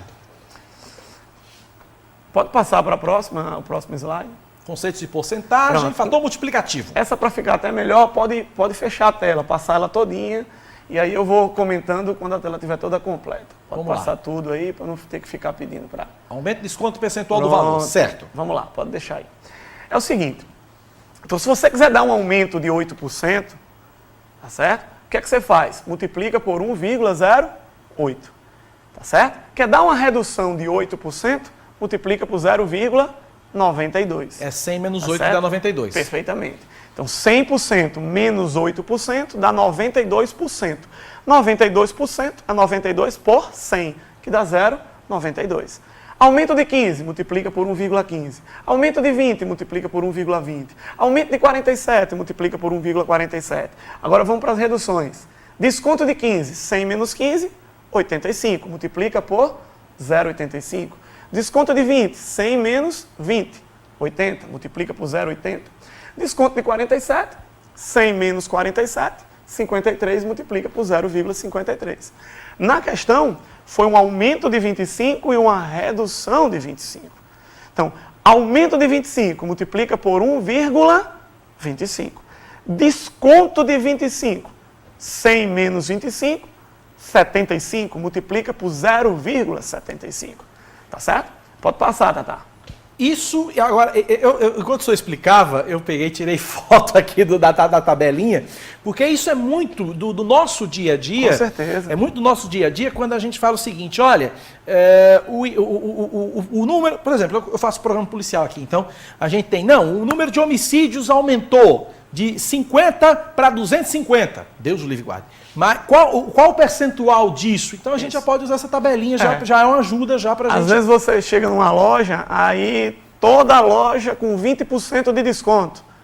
Então, se não tiver o símbolo da porcentagem, ou se o símbolo da porcentagem estiver quebrado, acabou o homem ali. Então, desconto de 20, 100 menos 20, 80. Multiplica por 0,80 que você já vai saber o preço final. Pode passar o próximo slide? Então, o que eu acabei de comentar, né? Pode voltar aquele... Volta um. Volta um. Como eu acabei de comentar, ó. Não. Aquela mesmo. Um para frente. Aí, pronto, aí. Exato. Portanto, para o aumento de 25%, teremos um fator multiplicativo de 1,25, como eu havia comentado. E para uma redução de 25%, teremos um fator multiplicativo de 0,75. Lembrando que a questão era o seguinte, um produto que custava um determinado valor sofreu um aumento de 25% e depois esse produto recebeu uma redução de 25%, passando a custar 300. A pergunta é, quanto esse produto custava antes do aumento de 25%? Perfeitamente. Rapaz, cada um danado aqui, viu, meu amigo? Mas vamos lá. Outro detalhe que merece uma atenção especial, que pode ser usado muito nas questões de porcentagem, nas questões de juros compostos, tá certo? Nas questões de juros simples, nas questões de função exponencial. É exatamente isso daí.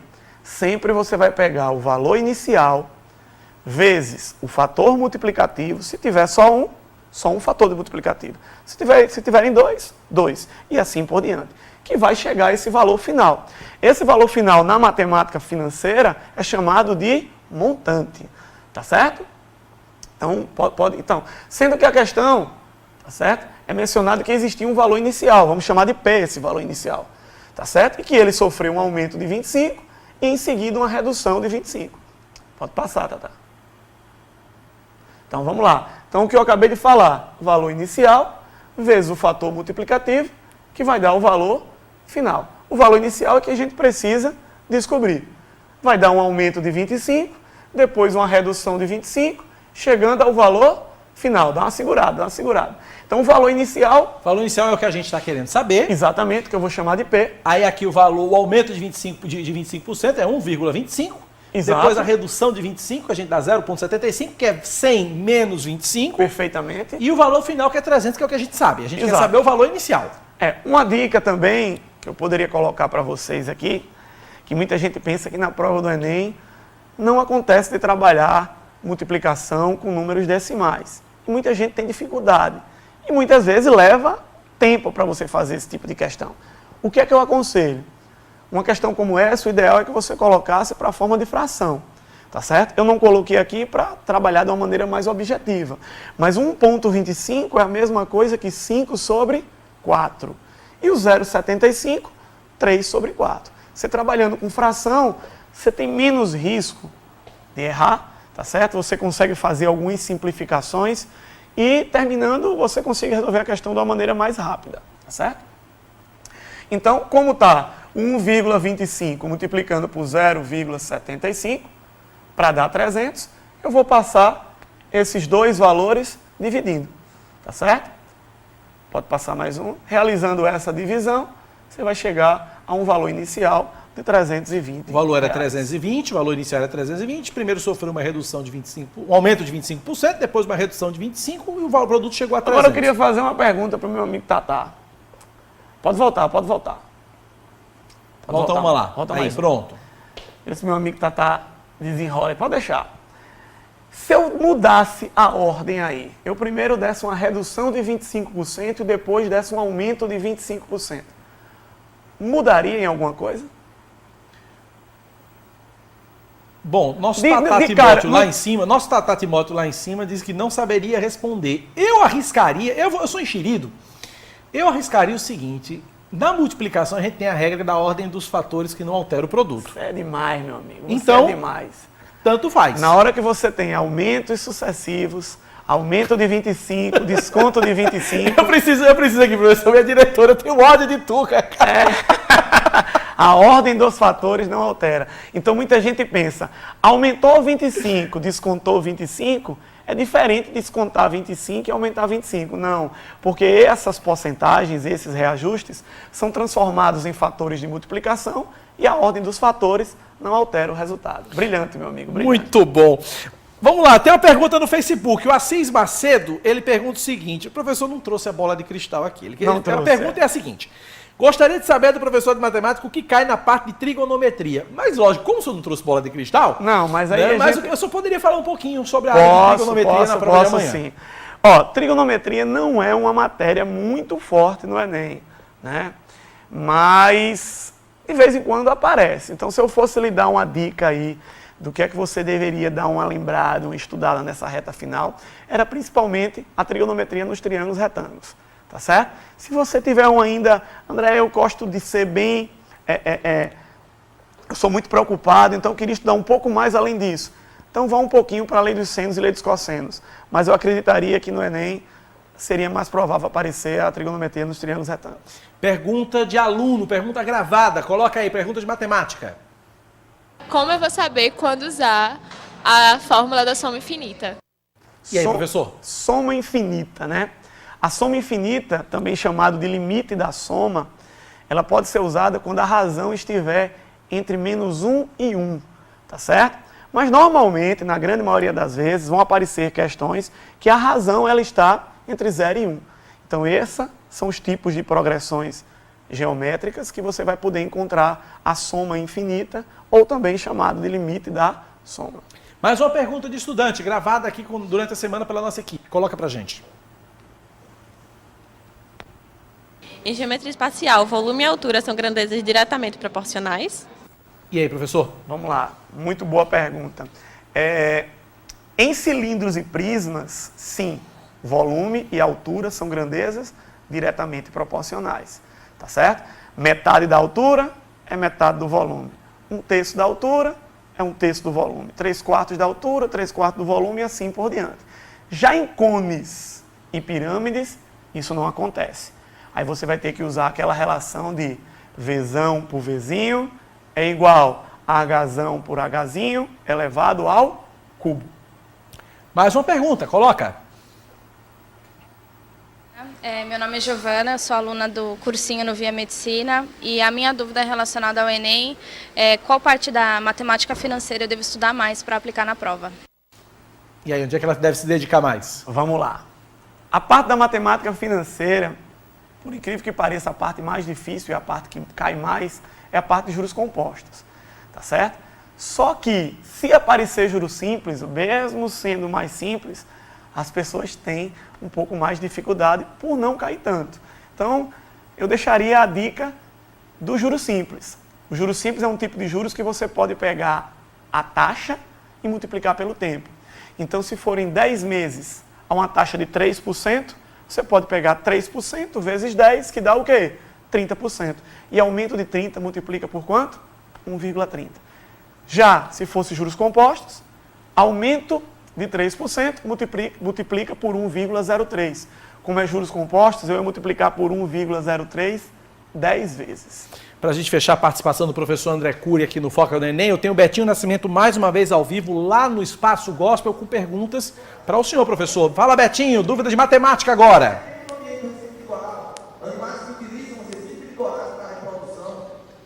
Olha só, essa é a última vez que eu participo aqui no Foca no Enem. O ano que vem eu vou me preparar melhor, tanto para a prova, né, para a gente ficar melhor, mais entendido aqui. E só um aviso para você que está em casa, vai acabar o nosso programa, você pode vir para cá, porque está previsto para terminar esse aulão aqui 1h da tarde. Então você que tem dúvida, vem para cá, para o Espaço Gospel, tira suas dúvidas agora nesse momento, está falando sobre biologia, não é isso? E a Camila está aqui ao meu lado. Ela tem dúvidas. Quando se fala de matemática, muita gente tem dúvida. Eu não vou falar das minhas dúvidas, não, que realmente todas as matérias eu tenho. Camila, dois professores estão no estúdio. Qual a sua dúvida em relação à matemática? Então, eu gostaria de saber, para vocês tirarem essa dúvida minha, o que é progressão aritmétrica? E também se projeção ortogonal vai cair no Enem. Será que vai cair?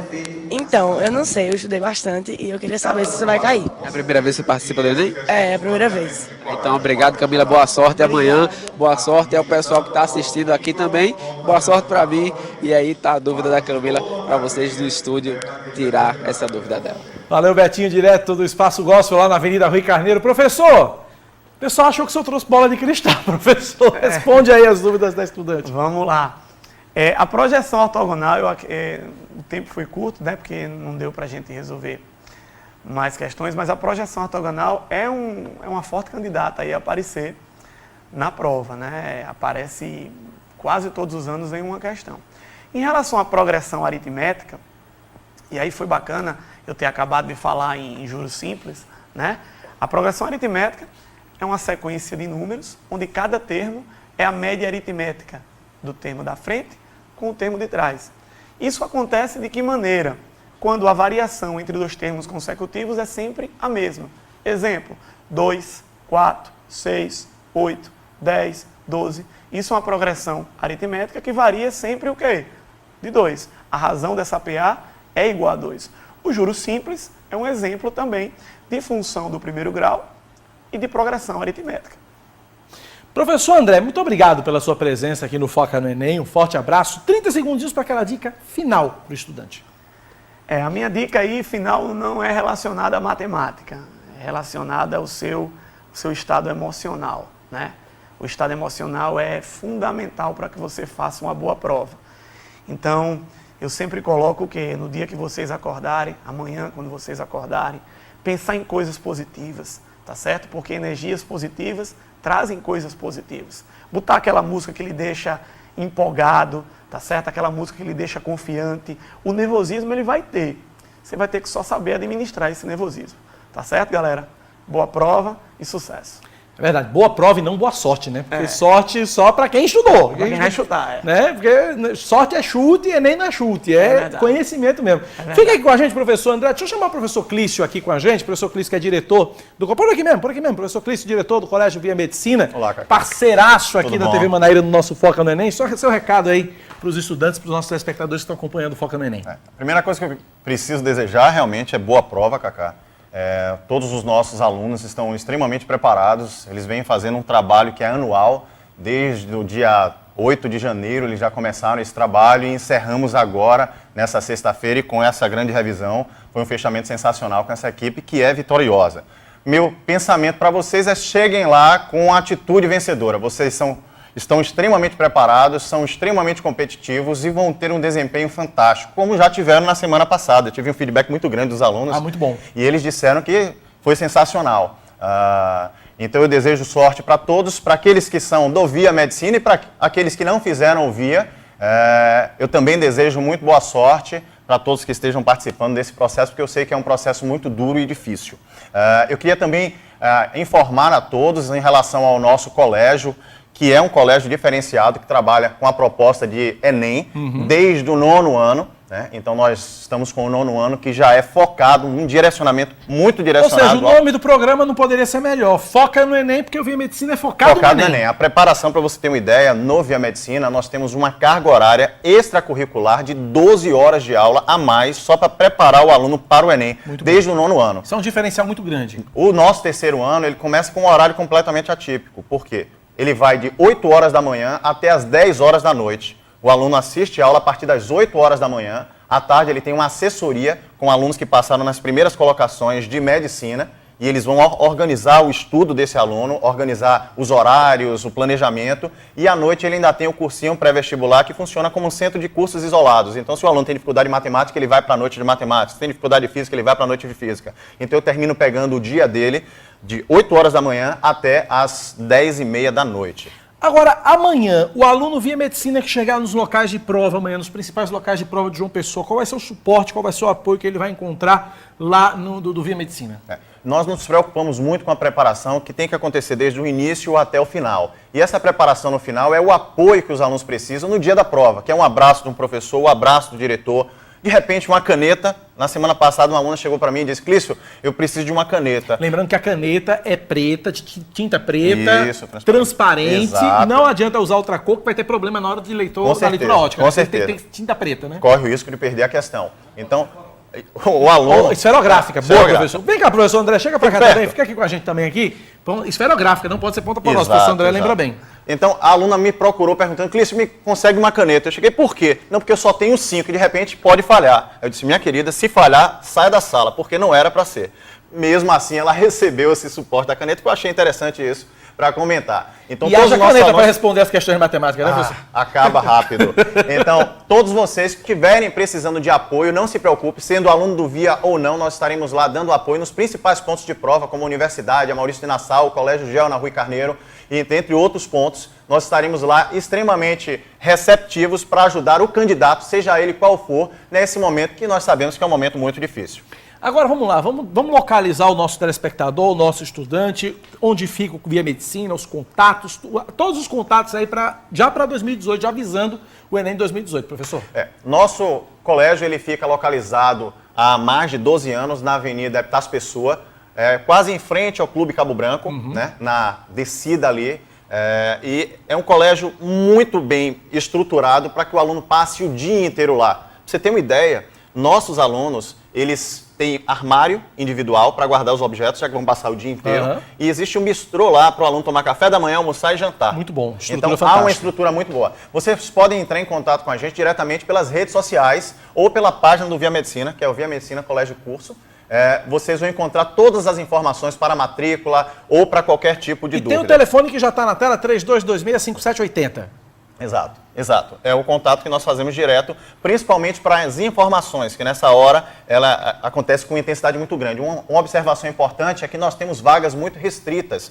Então eu oferto poucas vagas anualmente para o mercado, então se você tiver interesse em fazer parte da família Via Medicina, você precisa correr, porque eu acredito que em dezembro já não tenha mais disponibilidade de vagas para 2018 no colégio.